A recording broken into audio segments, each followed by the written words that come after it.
আপনি যে গুনাহ করছেন ওই গুনাহ করা অবস্থায় যদি আপনার মৌত হয়ে যায়, যুবক তরুণ ভাইয়েরা, রাতের বেলা যে ইউটিউবে ঢুকে নাটক দেখো, সিনেমা দেখো, কানের মধ্যে হেডফোন ঢুকায়া এই যে নাটক সিনেমা গান শোনো, রাতের বেলা যে মেসেঞ্জারে আর হোয়াটসঅ্যাপে কথা বলতেছো, ওই অবস্থায় মৌত হয়ে যেতে পারে কিনা? আসতে বলবেন না, জোরে বলেন, মৌত হতে পারে কিনা? এই অবস্থায় যদি মৌত হয়ে যায় কি হবে? মুসলিম শরীফে নবীজি বলেছেন, ইউবাসু কুল্লু আবদিন আলা মা মাতা আলাইহি, মানুষ যে অবস্থায় মারা যাবে ওই অবস্থায় তাকে কিয়ামতের দিন কবর থেকে উঠাবেন কে? এই যে অনেক যুবক তরুণরা রাতের বেলা নাটক সিনেমা দেখতে দেখতে নাপাক শরীরে নাপাক কাপড়ে ঘুমায়। কেন রে ভাই নাপাক থাকো? এই নাপাক অবস্থায় মৌত হয়ে যেতে পারে কিনা? অনেক মানুষ আছে পেশাব করে দাঁড়ায় দাঁড়ায় পেশাব করে, তারপরে দেখা যায় পেশাব করে অনেকে ঠিক মতো পানি নেয় না, ইস্তেঞ্জা করে পবিত্র হয় না, এরকম আছে না নাই? এমনকি সবচেয়ে মজার ব্যাপার হলো, ওয়াজ শুনতে এসেছে, ওয়াজ থেকে যাওয়ার সময় রাস্তার ধারে পেশাব করে পবিত্র হয় না, এই রকম কারবারিও আছে না নাই? এই ওয়াজ শুনতে আসছে, যাওয়ার সময় নাপাক হয়ে বাড়ি ফিরে যাচ্ছে, এখন নাপাক অবস্থায় মৌত হয়ে যেতে পারে কিনা? আমার ভাইয়েরা, যে ব্যক্তি নাপাক থাকে তার সঙ্গে ফেরেশতা থাকে না, থাকে কে? আসতে বলবেন না, জোরে বলেন, থাকে কে? তো এই অবস্থায় যদি আপনি মারা যান, কিয়ামতের দিন কিংবা কবরে গিয়ে কিয়ামতের মাঠে আপনি কিভাবে আল্লাহর সামনে দাঁড়াবেন? আপনি কেউ নাপাক অবস্থায় দুনিয়া থেকে চলে গেলেন, এই জন্য কখনো নাপাক থাকা যাবে? কখনো নাপাক থাকা যাবে? যুবক ভাইয়েরা, ইস্তেঞ্জায় গেলে পবিত্র হবেন তো, নাকি পানি টানি নিবেন না? হ্যাঁ,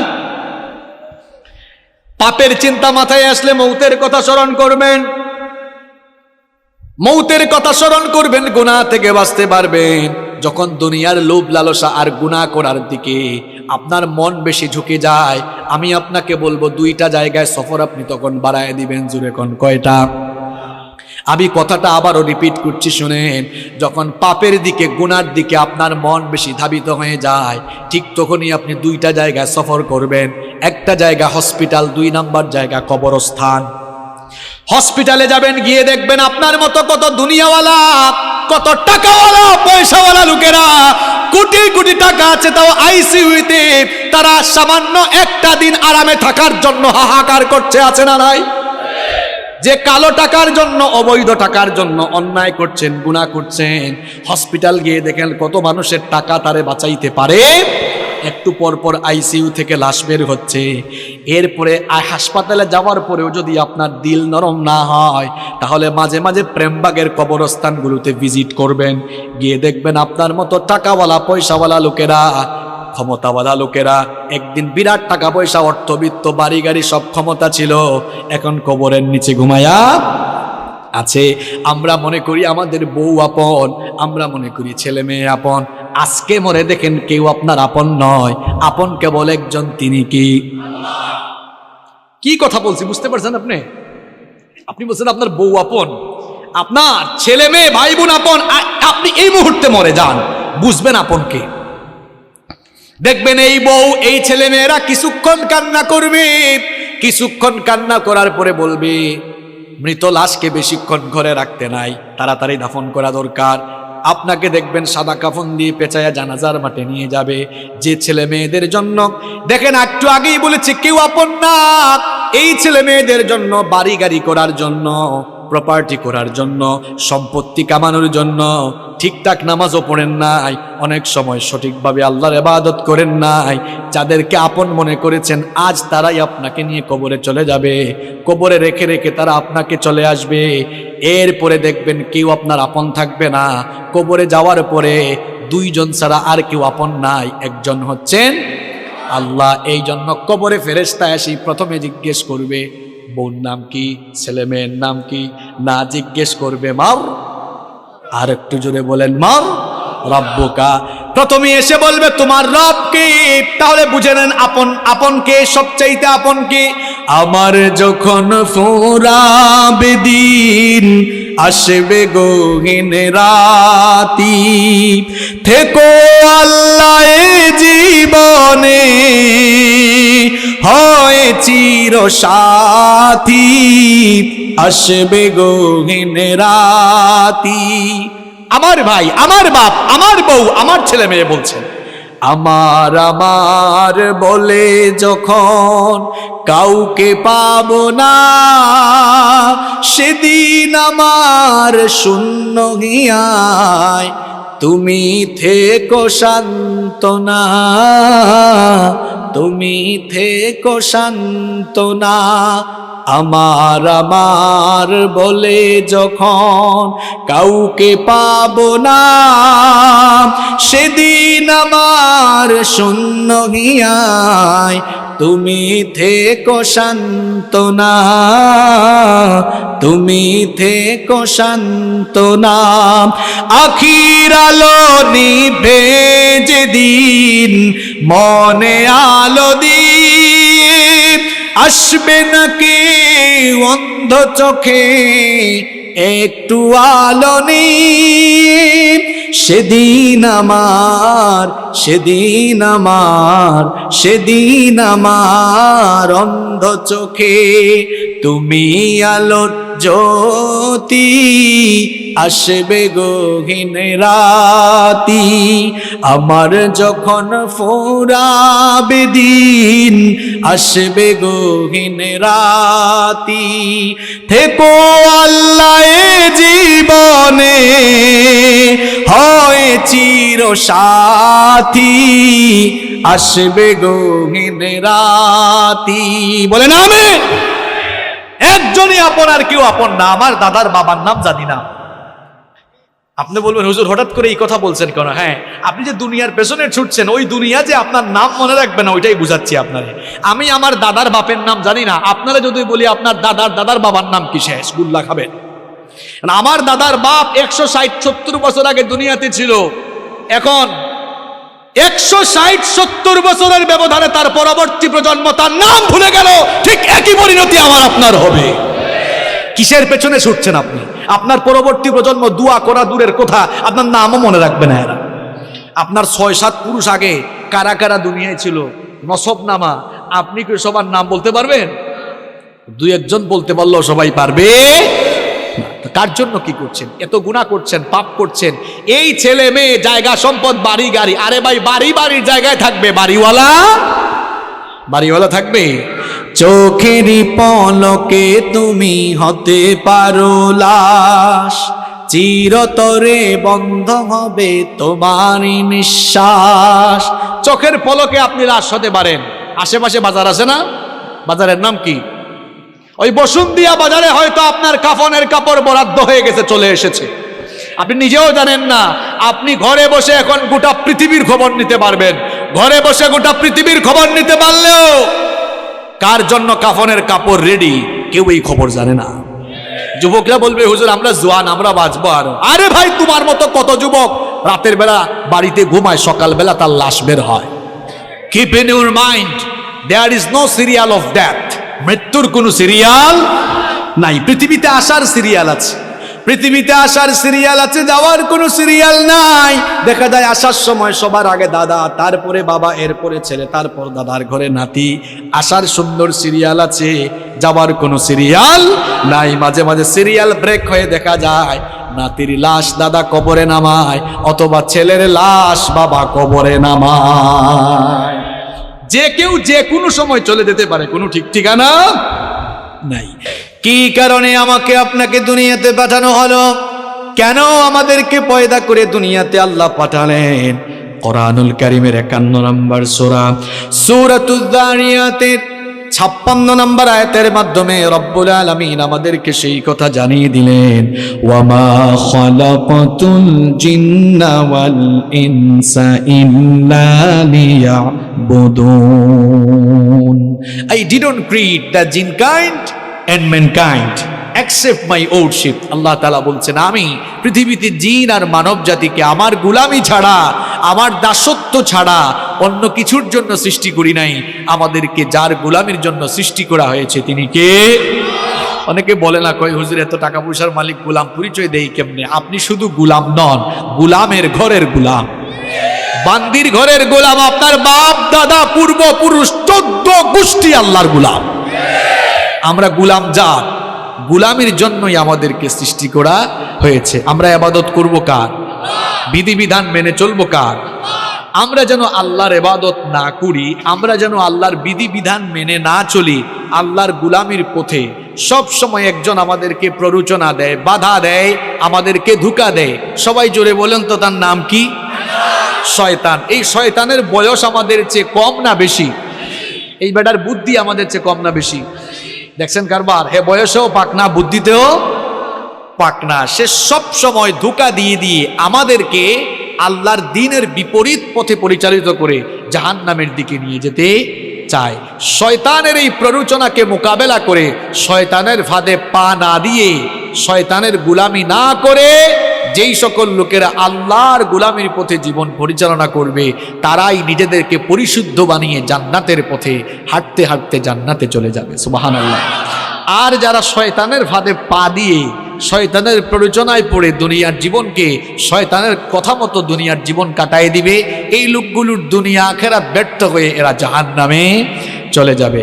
এই জন্য রব্বুল আলামিন কোরআনুল কারীমের 91 নম্বর সূরা সূরাতুশ শামসের 9 নম্বর আয়াত থেকে বললেন, কদ আফলাহা মান যাক্কাহা ওয়া কদ খাবা মান দাসসাহা। কথাগুলো কার? আল্লাহ তাআলা বলছেন অবশ্যই সে সফল কাম হয়েছে যে শয়তানের প্ররোচনা থেকে মুক্ত হয়ে পাপ পঙ্কিলতা মুক্ত জীবন গঠন করে পরিশুদ্ধ হয়েছে, সে সফল হয়ে জান্নাতে যাবে। সুবহানাল্লাহ। সে ব্যক্তি ব্যর্থ হয়েছে যে তার জীবনকে গুনাহের সাগরে ডুবিয়ে দিয়েছে। এখন আমাদেরকে গুনাহের দিকে নিয়ে যেতে চায় যে, তার নাম কি? তার নাম কি? শয়তান। গুনাহ থেকে আপনারা বাঁচতে চান তো? গুনার দিকে নিয়ে যায় যে, তার নাম কি? শয়তানের ধোঁকা থেকে আমরা সবাই বাঁচতে চাই কি চাই না? যুবক, তরুণ, ছাত্র, আমার বাবার বয়সী সম্মানিত চাচারা, আমার মায়েরা, বোনেরা, আমরা সবাই তো গুনাহ থেকে বাঁচতে চাই। কারণ গুনাহ থেকে বেঁচে না থাকলে, শয়তানের ধোঁকা থেকে বেঁচে না থাকলে আমাদের দুনিয়া আখিরাত উভয়টাই নষ্ট হয়ে যাবে। এজন্য আমরা প্রত্যেকটি মানুষ গুনাহ থেকে, প্রত্যেকটি মুসলমানই নিজেকে বাঁচাতে চায়। এখন গুনাহ থেকে আপনি নিজেকে বাঁচাবেন কেমনে? গুনাহ থেকে, শয়তানের ধোঁকা থেকে নিজেকে আপনি হেফাজত করবেন কেমনে? আজ আমি আপনাদেরকে গুনাহ থেকে বাঁচা, শয়তানের ধোঁকা থেকে বাঁচার 12টি উপায় কোরআন আর সুন্নাহ থেকে তুলে ধরবো। এত বাস্তবিক কথা আপনাদেরকে শোনায় যাব। এই 12টি পয়েন্ট আপনারা যদি মুখস্থ করে যেতে পারেন, আর এই 12টি আমল যদি প্রত্যেকটি ভাই শুরু করে দিতে পারেন, ইনশাআল্লাহ গুনাহমুক্ত জীবন সাজিয়ে আমরা জান্নাতে যাব। বলেন ইনশাআল্লাহ। প্রিয় ভাইয়েরা, আপনাদেরকে যে কাজটা করতে হবে, এই 12টা পয়েন্ট সবাইকে একদম মুখস্থ করে তারপর বাড়ি যাওয়া লাগবে। পারবেন না ইনশাআল্লাহ? মাত্র 12টা কথা, খুব সহজ কথা বলবো, আপনারা সবাই মুখস্থ করে বাড়ি যেতে পারবেন না ইনশাআল্লাহ? পারবেন তো ইনশাআল্লাহ? তাইলে আমরা গুনাহ থেকে বাঁচবো কিভাবে, শয়তানের ধোঁকা থেকে বাঁচবো কিভাবে? গুনাহ থেকে বাঁচার, শয়তানের ধোঁকা থেকে বাঁচার কয়টা উপায় বলবো? সবাই বলেন কয়টি?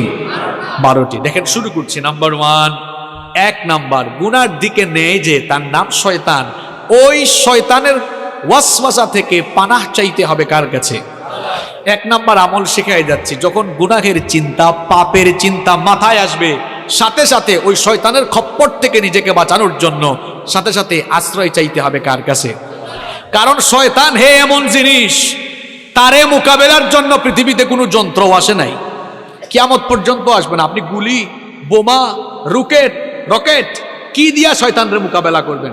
কিচ্ছু দিয়ে পারবেন না। এমনকি আমেরিকার প্রেসিডেন্ট জো বাইডেন, রাশিয়ার প্রেসিডেন্ট পুতিন, তারাও শয়তানের মোকাবেলা করতে পারবে না। শয়তানের মোকাবেলায় তারাও দুর্বল, বরং উল্টা শয়তানেরও তাদেরকে দিয়ে শয়তানি করাইতে পারবে। দেখছেন শয়তানের পাওয়ার। আমেরিকার প্রেসিডেন্ট, রাশিয়ার প্রেসিডেন্ট, যে রাশিয়ার প্রেসিডেন্ট পুতিন পশ্চিমা বিশ্বকে বুড়ি আঙ্গুল দেখায়, যে ন্যাটোকে পর্যন্ত তুয়াক্কা করে না, সেও শয়তানের মোকাবেলায় সফল না ব্যর্থ। কারণ শয়তানকে আল্লাহ এমন পাওয়ার দিয়েছেন, আপনার শরীরের শিরায় শিরায় সে বিচরণ করার ক্ষমতা রাখে। এই শয়তান আপনাকে গুনাহের চিন্তা মাথায় এনে দিবে, পাপের চিন্তা মাথায় এনে দিবে। এজন্য শয়তানের ধোঁকা থেকে, গুনাহ থেকে বাঁচার জন্য প্রথম আমল করবেন, যখনই গুনাহের চিন্তা মাথায় আসবে, পাপের চিন্তা মাথায় চলে আসবে, আশ্রয় চাইবেন কার কাছে? এই আমলটা আমি আপনাদেরকে শিখাচ্ছি না, কোরআনুল কারীমের 7 নম্বর সূরা সূরাতুল আরাফের 200 নম্বর আয়াতে আল্লাহ তাআলা এই আমল আমাদেরকে শিখালেন। আল্লাহ তাআলা বললেন, ওয়া ইম্মা ইয়ানজাগান্নাকা মিনাশ শাইতানি নাযগুন ফাস্তাইদ বিল্লাহ ইন্নাহু সামিউন আলীম। আল্লাহ তাআলা বলছেন, আর শয়তানের প্ররোচনা যখন তোমাকে প্ররোচিত করবে, সাথে সাথে তুমি আল্লাহর কাছে আশ্রয় চাও। প্রশ্ন হলো, আল্লাহর কাছে আমরা আশ্রয় চাইবো কিভাবে? এবার বুখারী আর মুসলিম শরীফ থেকে হাদিস শুনি আপনাদেরকে বুঝাই দিচ্ছি কিভাবে আল্লাহর কাছ থেকে আশ্রয় চাওয়া লাগে। নবী করিম সাল্লাল্লাহু আলাইহি ওয়াসাল্লামের সামনে একবার দুই ব্যক্তি ঝগড়া করছিল। দুইজন ঝগড়া করার এক পর্যায়ে একজন আরেকজনকে অশ্রাব্য ভাষায় গালিগালাজ শুরু করে দিল। এদের মধ্যে একজন নিজের রাগকে কন্ট্রোল করতে না পেরে হিতাহিত জ্ঞান হারিয়ে যা মন চায় তাই বলা শুরু করলো। লোকটার চেহারা পর্যন্ত লাল হয়ে গেল। নবীজি লোকটাকে আল্লাহর নবী লোকটাকে দেখে বললেন, ইন্নী লা আ'লামু কালিমাতান লাউ ক্বালাহা লাযাহাবা আনহু মা ইয়াজিদ। নবীজি তখন বললেন, আমি এমন একটি কালেমা, এমন একটি বাক্য, এমন একটি সেন্টেন্স, এমন একটি দোয়া জানি, এই দোয়া যদি ওই বান্দা পড়ে নেয় তাহলে তার সমস্ত রাগ দূর করে নেবেন কে? আল্লাহ। অনেক মানুষ আছে রাগের সময় সিদ্ধান্ত নিয়ে নেয়। খবরদার প্রিয় ভাইয়েরা, রাগের সময় কোনো সিদ্ধান্ত নেবেন না। রাগের সময় সিদ্ধান্ত নিলে ওই সিদ্ধান্ত ভুল হওয়ার সম্ভাবনা আছে না নাই? এজন্য রাগের সময় দাঁড়িয়ে থাকলে বসে যাবেন, বসা থাকলে শুয়ে যাবেন। রাগের সময় খবরদার কোনো সিদ্ধান্ত নেবেন না, ওই সিদ্ধান্তের কারণে পরবর্তীতে পস্তানো লাগতে পারে। নবীজি যখন দেখলেন লোকটাকে রাগ করে হিতাহিত জ্ঞান হারিয়ে উল্টাপাল্টা কথা বলতেছে, অশ্রাব্য ভাষায় গালিগালাজ করছে, নবীজি তখন বললেন, আমি এমন একটি দোয়া জানি, এমন একটি সেন্টেন্স জানি, সে যদি ওই সেন্টেন্সটা পড়ে নেয় রাগ দূর হয়ে যাবে। সে যদি ওই সেন্টেন্সটা পড়ে নেয় তাহলে শয়তান যে তাকে পাপ করাতে যাচ্ছে, পাপ থেকে সে বাঁচতে পারবে। সাহাবারা বললেন, ইয়া রাসূলুল্লাহ, পড়েন সাল্লাল্লাহু আলাইহি ওয়াসাল্লাম। সেই দোয়াটা কি? নবীজি তখন বললেন, সে যদি ইস্তেআযা অর্থাৎ তাআউযু পাঠ করে নেয়, অর্থাৎ আউযু বিল্লাহি মিনাশ শাইতানির রাজিম, সে যদি ইস্তেআযা পাঠ করে বিতাড়িত শয়তান থেকে আল্লাহর কাছে পানা চায়। শয়তান থেকে পানা দেওয়া পৃথিবীর কোনো ক্ষমতাসীন মানুষ পারবে না, কোনো শক্তিশালী মানুষ পারবে না, যোদ্ধা পারবে না, পৃথিবীর কোনো সেনাবাহিনীও পারবে না। শয়তান থেকে আপনাকে কেবল একজনই বাঁচাতে পারে, সবাই বলেন তিনি কি? এই জন্য শয়তানের খপ্পর থেকে, শয়তানের ধোঁকা থেকে, গুনার চিন্তা থেকে বাঁচার জন্য 1 নম্বর আমল, গুনার চিন্তা যখন মাথায় আসবে, পাপের চিন্তা যখন মাথায় আসবে, কি পড়বেন? ঘুষের টাকা একজন নিয়ে আসছে, আরে বাপ রে বাপ, করে নোট দেখা যাচ্ছে, যদি ঘুষের টাকাগুলা নিতে পারতাম তাহলে তো অনেক কাজে লাগাইতে পারতাম। চিন্তাটা আসা মাত্রই পরে ফেলবেন আউযু বিল্লাহি মিনাশ শাইতানির রাজিম, কারণ এই চিন্তাটা মাথায় এনে দিছে কে? সুদের টাকা, সুদি কারবার করতে মন চায়, সুদি কারবার করলে ঘরে বসে বসে মাল বাড়ানো যাবে, এই চিন্তা মাথায় এসেছে, মনে করবেন শয়তান এই চিন্তা মাথায় নিয়ে এসেছে। আশ্রয় চাইবেন কার কাছে? আশ্রয় চাইবেন কার কাছে? যুবকরা ফেসবুক চালাও, ফেসবুকে ইউটিউবে ভিডিও দেখছো, হয়তো তাফসীর শুনছো, নিচেই দেখা যাচ্ছে একটা গানের ভিডিও। হ্যাঁ, নিচেই দেখা যাচ্ছে কিসের ভিডিও? গানের ভিডিও। ওইটা দেখার আগে আউযু বিল্লাহি মিনাশ শাইতানির রাজিম বলে ওখান থেকে বের হয়ে যেতে হবে, ঠিক কিনা? গুনাহ থেকে নিজেকে, পাপ থেকে বাঁচিয়ে রাখবেন কেমনে? শুনে যান। 1 নাম্বার আমল শিখলাম, গুনাহ থেকে বাঁচার জন্য গুনার চিন্তা মাথায় আসলেই যার কাছে আশ্রয় চাইব, সবাই আওয়াজ করে বলেন তিনি কি?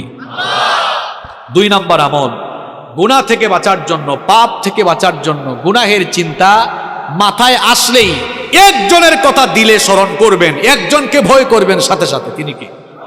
তিনি কি? কোরআনুল কারীমের 7 নাম্বার সূরা সূরাতুল আরাফের 201 নম্বর আয়াতে আল্লাহ তাআলা বলছেন, ইন্নাল্লাযীনা তাকাউ ইযা মাসসাহুম তাইফুম মিনাশ শাইতানি তাযাক্কারু ذكروا فإذا هم مبصرون আল্লাহ তাআলা বলছেন নিশ্চয়ই যারা তাকওয়া অবলম্বন করে, নিশ্চয়ই যারা আল্লাহকে ভয় করে, শয়তানের প্ররোচনা যখন তাদেরকে স্পর্শ করে, শয়তান যখনই তাদেরকে ধোঁকা দিতে চায়, তখন তারা গুনাহ থেকে বাঁচার জন্য একজনের কথা স্মরণ করে, একজনের কথা স্মরণ করে, তাকেই ভয় করে। তিনি কি? যাদের হৃদয়ে আছে আল্লাহর ভয়, তারা কভু পথ ভুলে যায় না। আল্লাহর প্রেম ছাড়াই দুনিয়ায় কারো কাছে কোনো কিছু চাই না, কারো কাছে কোনো কিছু চাই না। আল্লাহর ভয় যার অন্তরে আছে সে কখনো বিপদগামী হতে পারে। গুনাহ থেকে আপনি বাঁচতে পারবেন, পাপ থেকে আপনি বাঁচতে পারবেন। 2 নাম্বার আমল আপনাকে শেখাচ্ছি, যখনই গুনাহের চিন্তা মাথায় আসবে, সঙ্গে সঙ্গে একজনের কথা স্মরণ করে ফেলবেন, একজনকে আপনি ভয় করে ফেলবেন। সবাই বলেন তিনি কি? এই একটা জিনিস, আল্লাহর ভয় যদি মানুষের অন্তরে থাকে, ওই মানুষকে দিয়ে কেউ কখনো কোনো পাপের কাজ, গুনাহের কাজ করাতে পারবে না। একটা ঘটনা আমার মনে পড়ে গেল, বলবো। সুনানে বাইহাকির ভেতরে হাদিস বর্ণিত হয়েছে, খুব মন দিয়ে ঘটনাটা শুনেন আমার বাবারা, প্রিয় ভাইয়েরা, খুব মন দিয়ে ঘটনাটা শুনেন। আব্দুল্লাহ ইবনে ওমর রাদিয়াল্লাহু আনহু তিনি একবার তার সঙ্গী সাথীদেরকে নিয়ে এক সফরে বের হলেন। দুপুরের খাবারের সময় যখন হয়ে গেল, তারা তখন খাবার গ্রহণের জন্য দস্তরখানা বিছালেন। যখনই তারা খাবার খেতে যাবেন, ঠিক তখনই লক্ষ্য করলেন তাদের পাশ দিয়ে এক রাখাল হেঁটে যাচ্ছে। আব্দুল্লাহ ইবনে ওমর রাদিয়াল্লাহু আনহু তাকে বললেন, হে রাখাল ভাই, আমরা দুপুরের খাবার গ্রহণের জন্য বসেছি, তুমিও আসো, আমাদের সাথে খাবার খাও, খাবার গ্রহণ করো। রাখাল ছেলেটি তখন বলল, ও মুসাফির ভাই, আমাকে খাবারের দাওয়াত দিয়েছেন, আমি খুশি হয়েছি, কৃতজ্ঞতা জানাচ্ছি, কিন্তু আপনাদের সাথে আমি তো খাবার খেতে পারবো না। আব্দুল্লাহ ইবনে ওমর রাদিয়াল্লাহু আনহু তাকে বললেন, কি কারণে তুমি আমাদের সাথে খাবার খেতে পারবে না? রাখাল তখন বলল, আমি রোজা রেখেছি, এই জন্য তোমাদের সাথে খাবার খেতে পারবো না। আব্দুল্লাহ ইবনে ওমর রাদিয়াল্লাহু আনহু তাকে বললেন, এখন তো রমজান মাস নয়, তাহলে নিশ্চয়ই তুমি নফল রোজা রেখেছো। এই দুধু মরুভূমিতে যারা সৌদি আরব বা আরব দেশে থাকেন তারা দেখেছেন মরুভূমির আবহাওয়া কেমন। তিনি বলছেন, এই রুক্ষ মরুভূমিতে বিশাল পশুর পাল নিয়ে তুমি এই মরুভূমিতে এসেছো, তুমি রাখাল মানুষ, সব সময় হয়তো ভালো খাবার দাবার পাও না, আর এই প্রচন্ড গরম তাপমাত্রায় খুব কষ্ট হচ্ছে তোমার, আসো আমাদের সাথে খাবার খাও, আমাদের সাথে ভালো আইটেমের খাবার আছে, নফল রোজা ভাঙলে তো কোনো অসুবিধা হবে না। ওই রাখাল তখন বলল, মুসাফির, তোমার কথায় তো আমি নফল রোজা হলেও ভাঙতে পারি না, কারণ আমি তো ওই শূন্য দিনের জন্য আমল করে যাচ্ছি, যেদিন মানুষের আমল ছাড়া আর কিছুই কাজে লাগবে না।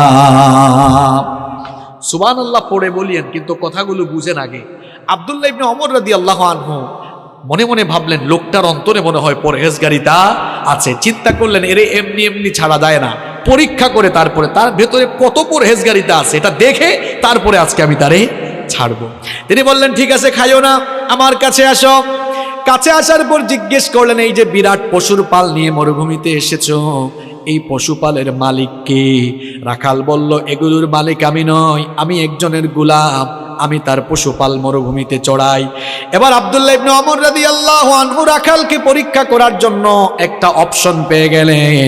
তিনি বললেন, ও রাখাল ভাই শোনো, এই পশুর পাল থেকে একটা ছাগল বা মেষ আমার কাছে তুমি বিক্রি করে দাও, আমি তোমাকে নগদ টাকা দিব। তুমি তো রোজাদার মানুষ, আমার সাথে খাবার খেলে না, ওই পশুটা জবাই করে কিছু মাংস আমি তোমাকে হাদিয়া দিব, তোমাকে নগদ টাকা দিব, পাশাপাশি তোমাকে মাংস হাদিয়া দিব। রাখাল তখন বলল, মুসাফির, আমি তো তোমাকে আগেই বলেছি এই পশুপালের মালিক আমি নই, তোমার কাছে বিক্রি করলে আমার মালিকের কাছে গিয়ে আমি কি জবাব দিব? আব্দুল্লাহ ইবনে ওমর রাদিয়াল্লাহু আনহু তাকে পরীক্ষা করছেন, পরীক্ষা করার উদ্দেশ্যেই সবগুলো কথা বলতেছেন। তিনি বললেন, শোনো, এই রকম বিরাট পশুর পাল নিয়ে মরুভূমিতে আসলে পশুপালের উপরে বাঘের আক্রমণ হতে পারে, এটা সবার জানা কথা। তুমি যদি তোমার মালিককে গিয়ে বলো বাঘের আক্রমণে একটা ছাগল বা একটা মেষ বাঘ খেয়ে ফেলেছে, তোমার মালিক কিছুই মনে করবে না। একদিকে তারেও বুঝ দিতে পারবা, অন্যদিকে আমার কাছে বিক্রি করলে নগদ টাকা আর কিছু মাংস হাদিয়া পাবা। সুতরাং নগদেই লাভ তুমি হাতছাড়া করো না। রাখাল, সে রাখাল এবং গরিব মানুষ হলেও জবাবটা কি দিল শুনে, সে তখন বলল, মুসাফির, কি বোকার মতো কথা বলছো তুমি? আমি হয়তো মিথ্যা বলে ধোঁকাবাজি করে আমার মালিককে গিয়ে যে কোনো কায়দায় আমি বুঝ দিয়ে ফেলতে পারবো, কিন্তু তোমার কাছে প্রশ্ন হচ্ছে, আইন আল্লাহ, আমার আল্লাহ কোথায়? আমার মালিকের মালিক, তোমার মালিক, আমার মালিক, বিশ্বজাহানের মালিক, সেই আল্লাহ তাআলাকে ধোঁকা দেওয়া তো কারো দ্বারা সম্ভব হবে না। ঠিক কইেন না কেন? কি বুঝলেন? দেখছেন, অন্তরে আল্লাহর ভয় থাকলে কেউ জোর করে কখনো তাকে দিয়া খারাপ কাজ করাতে পারবে না। আমি তো বলি, কারো অন্তরে আল্লাহর ভয় থাকলে এরে আপনি গাছের সাথে বাঁধা পিটানো, যদি বলেন যাই খারাপ কাজ করছে মরে যাবে, তাও আল্লাহর ভয়ে গুনাহের কাজ করবে না। শুধু পুলিশ দিয়া পিটাইয়া মানুষ ভালো বানানো যায় না। মাঝে মাঝে দেখা যায় জেলখানায় ঢুকার পরে দাগি দাগি আসামি জামিন নিয়ে বের হয়ে প্রমোশন নিয়ে বড় বড় ডাকাত হয়ে যায়। শুধু পিটাইয়া মানুষ ভালো বানাইতে পারবেন না। মানুষের কলিজার ভেতরে আল্লাহর ভয় ঢুকায় দেন, দেখবেন এই মানুষগুলো আল্লাহর ওলি হয়ে যাবে। গুনাহ থেকে বাঁচতে হলে আল্লাহর ভয় কলিজায় ঢুকাতে হবে। যার কলিজায় আল্লাহর ভয় আছে, ওই যুবক কখনো ফোন হাতে নিয়ে অশ্লীল ভিডিও দেখবে না। যার কলিজায় আল্লাহর ভয় আছে, মিথ্যা বলবে না। যার কলিজায় ভয় আছে, জনগণের সম্পদ মেরে খাবে না, মানুষের হক নষ্ট করবে না। যার কলিজায় ভয় আছে, ইসলামের বিরুদ্ধে কথা বলবে না। যার কলিজায় আল্লাহর ভয় নাই, সে যা মন চায় তাই করতে পারবে। এমনকি কেউ ব্যবসায়ী হলে আল্লাহর ভয় থাকলে কখনো মানুষের সঙ্গে ধোঁকা দিবে না। দেখেন আল্লাহর ভয়টা কি জিনিস, এই ঘটনাটা আপনারা সবাই জানেন, তাও আমি 30 সেকেন্ডে বলছি জাস্ট বুঝাবার জন্য। ওমর রাদিয়াল্লাহু আনহু, আপনারা জানেন, তিনি অর্ধ পৃথিবী শাসন করেছেন। রাতের বেলা ঘুমাতেন, অর্ধ পৃথিবীর শাসন করতে হয়, রাতের ঘুম হারাম। জিজ্ঞেস করা হলো, রাতে ঘুমান না কেন? তিনি বলেন, আমি রাতের বেলা ঘুমাবো, আর জনগণ যদি কষ্ট পায়, এই কষ্টগুলোই কিয়ামতের দিন আমার জাহান্নামে যাওয়ার কারণ হয়ে যেতে পারে। আর আমরা ছোট ছোট চেয়ারের মালিক হয়ে যে গিয়ার বাড়ায় দেই, মাঝে মাঝে আমাদের অবস্থা হয়ে যায় এমন, যে যখন চেয়ারে সে উঠে যায় গিয়ারে। আপনার চেয়ারের গিয়ার একটু কমায় রেখেন, আর গিয়ার যদি উঠানো ইসলামের পক্ষে উঠাইয়েন, লাভ হবে।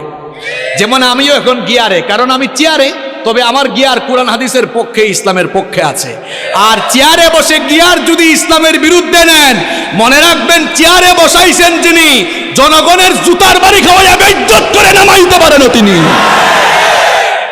এজন্য চেয়ারের নামে আল্লাহ কোরআনে আয়াত দিয়েছেন, আয়াতুল, কথা বলেন না কেন, আয়াতুল কুরসি। হোয়াটস দ্য মিনিং অফ কুরসি? What do you mean by কুরসি? কুরসি বলতে আপনি কি বুঝেন? কুরসি, ইটস এন অ্যারাবিক ওয়ার্ড, এটা আরবি শব্দ। এর বাংলা অর্থ হচ্ছে গদি, সিংহাসন। ইংরেজিতে আমরা এটাকে বলি চেয়ার। আল্লাহ তাআলা কোরআনের 6236টা আয়াতের মধ্যে চেয়ারের আয়াতকে সবচেয়ে ফজিলতের আয়াত বানিয়েছেন, যাতে চেয়ারওয়ালা লোকেরা চেয়ারে বসে চেয়ারের অপব্যবহার করে মানুষের উপরে জুলুম না করে। এই জন্য আল্লাহ তাআলা ওই চেয়ারের আয়াতে, আয়াতুল কুরসির ভেতরে তার নিজের সভরেন্টি, সার্বভৌম ক্ষমতার পরিচয় দিয়ে তামাম দুনিয়ার চেয়ারওয়ালা লোকদেরকে সাবধান করে দিয়েছেন। ওই আয়াত ভালো করে পড়বেন, আল্লাহ আমাদের বুঝার তৌফিক দান করেন। তো ওমর রাদিয়াল্লাহু আনহু রাতের বেলা ঘুমাইতেন না। একদিন শেষ রাতে দেখলেন এক বাড়িতে আলো জ্বলতেছে, কথাবার্তাও শোনা যাচ্ছে। একটু কান পাতলেন। স্বাভাবিক অবস্থায় কান পেতে কিছু শোনা জায়েজ নয়, তবে দায়িত্বশীল ব্যক্তির জন্য সেটা জায়েজ আছে। তিনি শুনলেন এক মা তার মেয়েকে বলছে যে, মেয়ে, বেটি উঠ, আমি উটনির দুধ দোহন করে এনেছি, দুধ তো কম পেয়েছি, পানি মিশা, দুধের পরিমাণও বাড়বে, লাভের পরিমাণও বাড়বে। মেয়ে বলল, মা গো, এটা তো অন্যায় কাজ, খাদ্যদ্রব্যে ভেজাল দেওয়া এটা ঠিক নয়। তাছাড়া আমাদের প্রেসিডেন্ট আমিরুল মুমিনিন ওমর রাদিয়াল্লাহু আনহু, তিনি তো রাষ্ট্রীয় নিষেধাজ্ঞা জারি করে দিয়েছেন যে খাদ্যে কোনো ভেজাল দেওয়া যাবে না। মা বলল, বেটি, এ তো বোকা কেন তুই? ওমর তো এই আদেশ দিয়া সে তার বাড়িতে ঘুমায়, সে কি আমাদের মা মেয়ের কারবার দেখে? অথচ ওমর রাদিয়াল্লাহু আনহু দেয়ালের পাশে সব শোনে। আর মেয়ের কলিজায় আল্লাহর ভয় কেমন দেখেন। মেয়ে বলল, মা গো, তিনি না হয় ঘুমাচ্ছেন, কিন্তু উনার রব, তোমার রব, আমার রব, তিনি কি রাতের বেলা ঘুমায় থাকেন নাকি? উনার তো কোনো তন্দ্রা নাই, ঘুম নাই, তিনি সব দেখেন কিনা? দেখেছেন আল্লাহর ভয়? এই একটা জিনিস আপনার অন্তরে থাকলে, পাপের চিন্তা মাথায় এসেছে, জনগণের হক মাইরা খাওয়ার চিন্তা মাথায় এসেছে, সাথে সাথে কলিজায় আল্লাহর ভয় ঢুকান মিয়া। পাপ থেকে গুনাহ থেকে বাঁচতে পারবেন।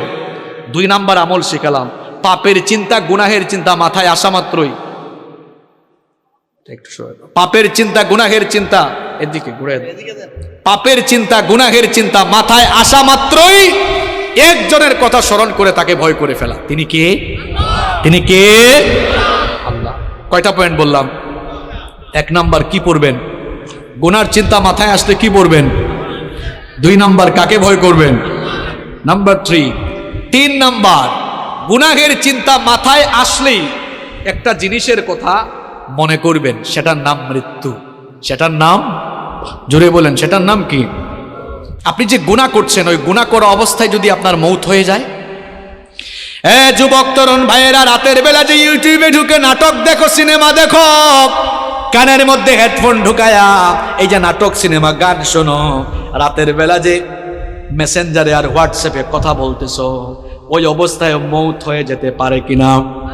আসতে বলবেন না, জোরে বলেন, মৌত হতে পারে কিনা? এই অবস্থায় যদি মৌত হয়ে যায় কি হবে? মুসলিম শরীফে নবীজি বলেছেন, ইউবাসু কুল্লু আবদিন আলা মা মাতা আলাইহি, মানুষ যে অবস্থায় মারা যাবে ওই অবস্থায় তাকে কিয়ামতের দিন কবর থেকে উঠাবেন কে? এই যে অনেক যুবক তরুণরা রাতের বেলা নাটক সিনেমা দেখতে দেখতে নাপাক শরীরে নাপাক কাপড়ে ঘুমায়। কেন রে ভাই নাপাক থাকো? এই নাপাক অবস্থায় মৌত হয়ে যেতে পারে কিনা?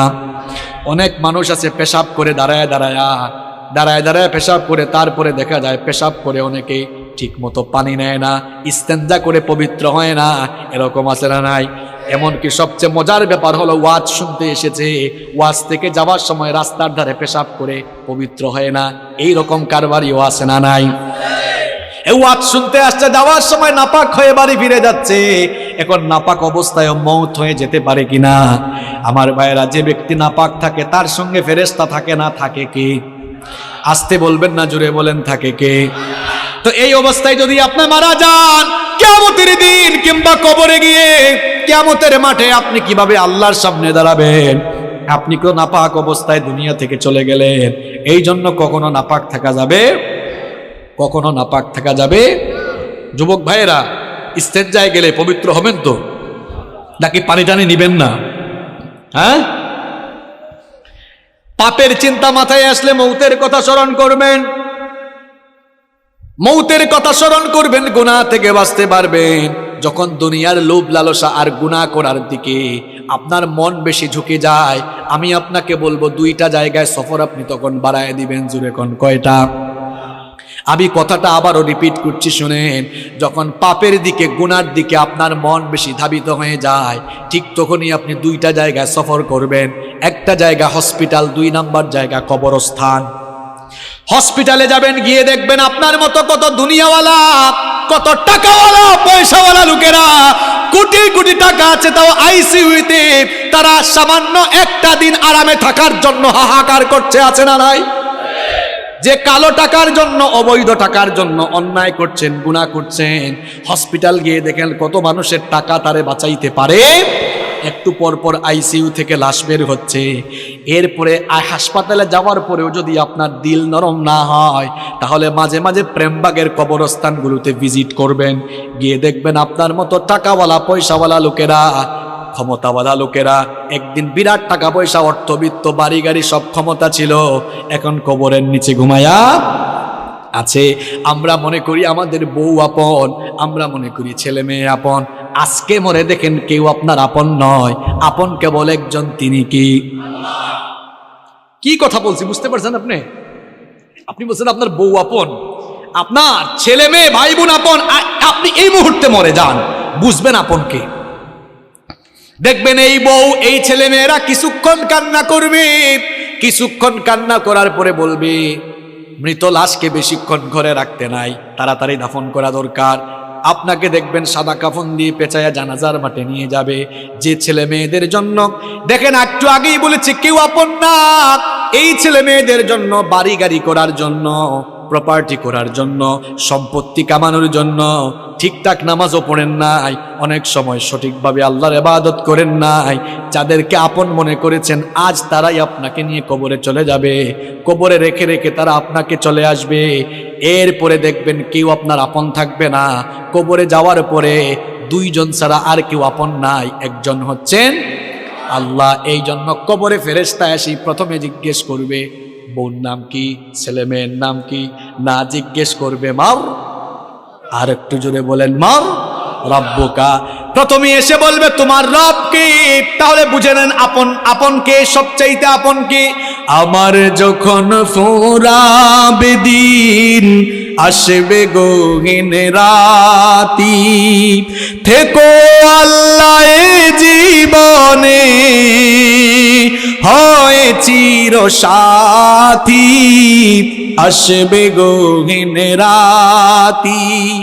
আমার ভাই, আমার বাপ, আমার বউ, আমার ছেলে মেয়ে বলছেন আমার আমার বলে যখন কাউকে পাবো না, সেদিন আমার শূন্য হিয়ায় তুমি থেকো সান্ত্বনা, তুমি থেকো সান্ত্বনা। আমার আমার বলে যখন কাউকে পাবো না, সেদিন আমার শূন্য হিয়ায় তুমি থেকো সান্ত্বনা, তুমি থেকো সান্ত্বনা।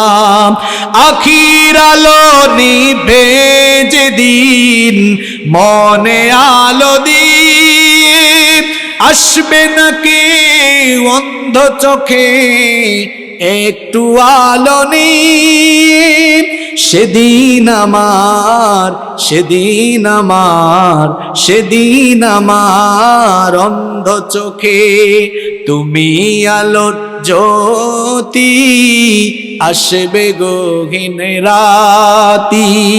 আমার যখন ফুরাবে দিন, আসবে গহীন রাতি, থেকো আল্লাহ এ জীবনে, হয় চির সাথী, আসবে গহীন রাতি। বলেন আমিন। একজনই আপন, আর কেউ আপন না। আমার দাদার বাবার নাম জানি না। আপনি বলবেন হুজুর হঠাৎ করে এই কথা বলছেন কেন? হ্যাঁ, আপনি যে দুনিয়ার পেছনে ছুটছেন, ওই দুনিয়া যে আপনার নাম মনে রাখবে না, ওইটাই বুঝাচ্ছি আপনারে। আমি আমার দাদার বাপের নাম জানি না। আপনারা যদি বলি আপনার দাদার বাবার নাম কি, শেষ গুল্লা খাবেন। আমার দাদার বাপ 160-70 বছর আগে দুনিয়াতে ছিল। এখন 160-70 বছরের ব্যবধানে তার পরবর্তী প্রজন্ম তার নাম ভুলে গেল। ঠিক একই পরিণতি আমার আপনার হবে। কিসের পেছনে ছুটছেন আপনি? আপনার পরবর্তী প্রজন্ম দোয়া করা দূরের কথা, আপনার নামও মনে রাখবে না এরা। আপনার 6-7 পুরুষ আগে কারা কারা দুনিয়ায় ছিল, নসব নামা, আপনি কি সবার নাম বলতে পারবেন? 2-1 বলতে পারলেও সবাই পারবে। কার জন্য কি করছেন? এত গুনাহ করছেন, পাপ করছেন। এই ছেলে মেয়ে, জায়গা সম্পদ, বাড়ি গাড়ি, আরে ভাই বাড়ির জায়গায় থাকবে, বাড়িওয়ালা থাকবে। চোখেরই পলকে তুমি হতে পারো লাশ, চিরতরে বন্ধ হবে তোমারই নিঃশ্বাস। চোখের পলকে আপনি লাশ হতে পারেন। আশেপাশে বাজার আছে না? বাজারের নাম কি? ওই বসুন্তিয়া বাজারে হয়তো আপনার কাফনের কাপড় বরাদ্দ হয়ে গেছে, চলে এসেছে, আপনি নিজেও জানেন না। আপনি ঘরে বসে এখন গোটা পৃথিবীর খবর নিতে পারবেন। ঘরে বসে গোটা পৃথিবীর খবর নিতে পারলেও কার জন্য কাফনের কাপড় রেডি, কেউ এই খবর জানে না। যুবকরা বলবে হুজুর আমরা জোয়ান, আমরা বাঁচবো আরো। আরে ভাই, তোমার মতো কত যুবক রাতের বেলা বাড়িতে ঘুমায়, সকালবেলা তার লাশ বের হয়। Keep in your mind, there is no serial of death. মৃত্যুর কোনো সিরিয়াল নাই। পৃথিবীতে আসার সিরিয়াল আছে, পৃথিবীতে আসার সিরিয়াল আছে, যাওয়ার কোনো সিরিয়াল নাই। দেখা যায় আসার সময় সবার আগে দাদা, তারপরে বাবা, এরপরে ছেলে, তারপর দাদার ঘরে নাতি। আসার সুন্দর সিরিয়াল আছে, যাওয়ার কোনো সিরিয়াল নাই। মাঝে মাঝে সিরিয়াল ব্রেক হয়ে দেখা যায় নাতির লাশ দাদা কবরে নামায়, অথবা ছেলের লাশ বাবা কবরে নামায়। যে কেউ যে কোনো সময় চলে যেতে পারে, কোনো ঠিক ঠিকানা নাই। এই বাড়ি বাড়ি জায়গা থাকবে বাড়িওয়ালা। আমি বলছিলাম পাপের চিন্তা মাথায় আসলেই কোন জিনিসটার কথা স্মরণ করা। আরেকটু জোরে বলেন। মৃত্যু আমাদের সামনে না পিছনে?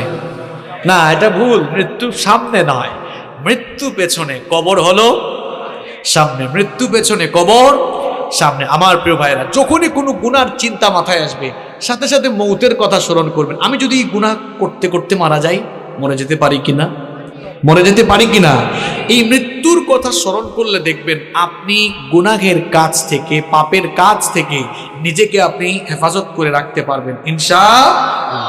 কষ্ট হচ্ছে না তো? আচ্ছা, গুনাহ থেকে বাঁচার কয়টা উপায় বলতেছি, আরো জোরে বলেন। ঘুম আসছে নাকি? একটা তাকবীর দেন তো, লিল্লাহি তাকবীর। দাঁড়ান দাঁড়ান, একটু বিয়ের আগে দেন যারা বিয়া করে ফেলছেন, এরপরে অবিবাহিতরা দিবেন। দেখি বিবাহিত এদের এনার্জি বেশি না অবিবাহিতদের এনার্জি বেশি?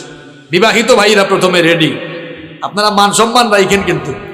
সবাই রেডি তো? লিল্লাহি তাকবীর। বাপরে বাপ, আরো করা যাবে নাকি? অবিবাহিত ভাইরা তোমরা শুনছো তো বিবাহিতদের আওয়াজ, নিজেদের মান সম্মান ইজ্জত নষ্ট করো না।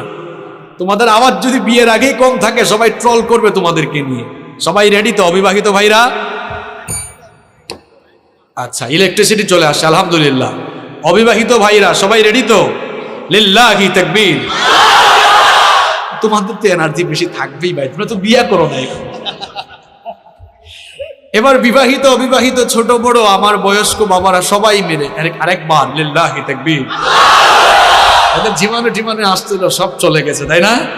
এবার শুনতেও মজা লাগবে, তবে আমি কষ্ট দিব না আপনাদেরকে, শর্টলি বলছি। সম্মানিত ভাইয়েরা, তাহলে গুনাহ থেকে বাঁচার আমল হচ্ছে মোট 12টা। কয়টা বলছি? 3টা। 1 নাম্বার আশ্রয় চাইবেন কার কাছে? 2 নাম্বার ভয় করবেন কারে? 3 নাম্বার কোন জিনিসের কথা স্মরণ করবেন? 4 নাম্বার গুনাহ থেকে বাঁচতে হলে নিজেকে নফসের গোলাম বানানো যাবে, নফসের গোলাম নিজেকে বানানো যাবে না। কারণ নফস মানুষকে পাপের দিকে ধাবিত করে। আর নফস হলো 3 প্রকার। নফস কয় প্রকার? জোরে বলেন, কয় প্রকার? আরো জোরে, কয় প্রকার? 1 নাম্বার নফসে আম্মারা, 2 নাম্বার নফসে লাওয়ামা, 3 নাম্বার নফসে মুতমাইন্না। আবারও বলি, মুখস্থ করে ফেলেন।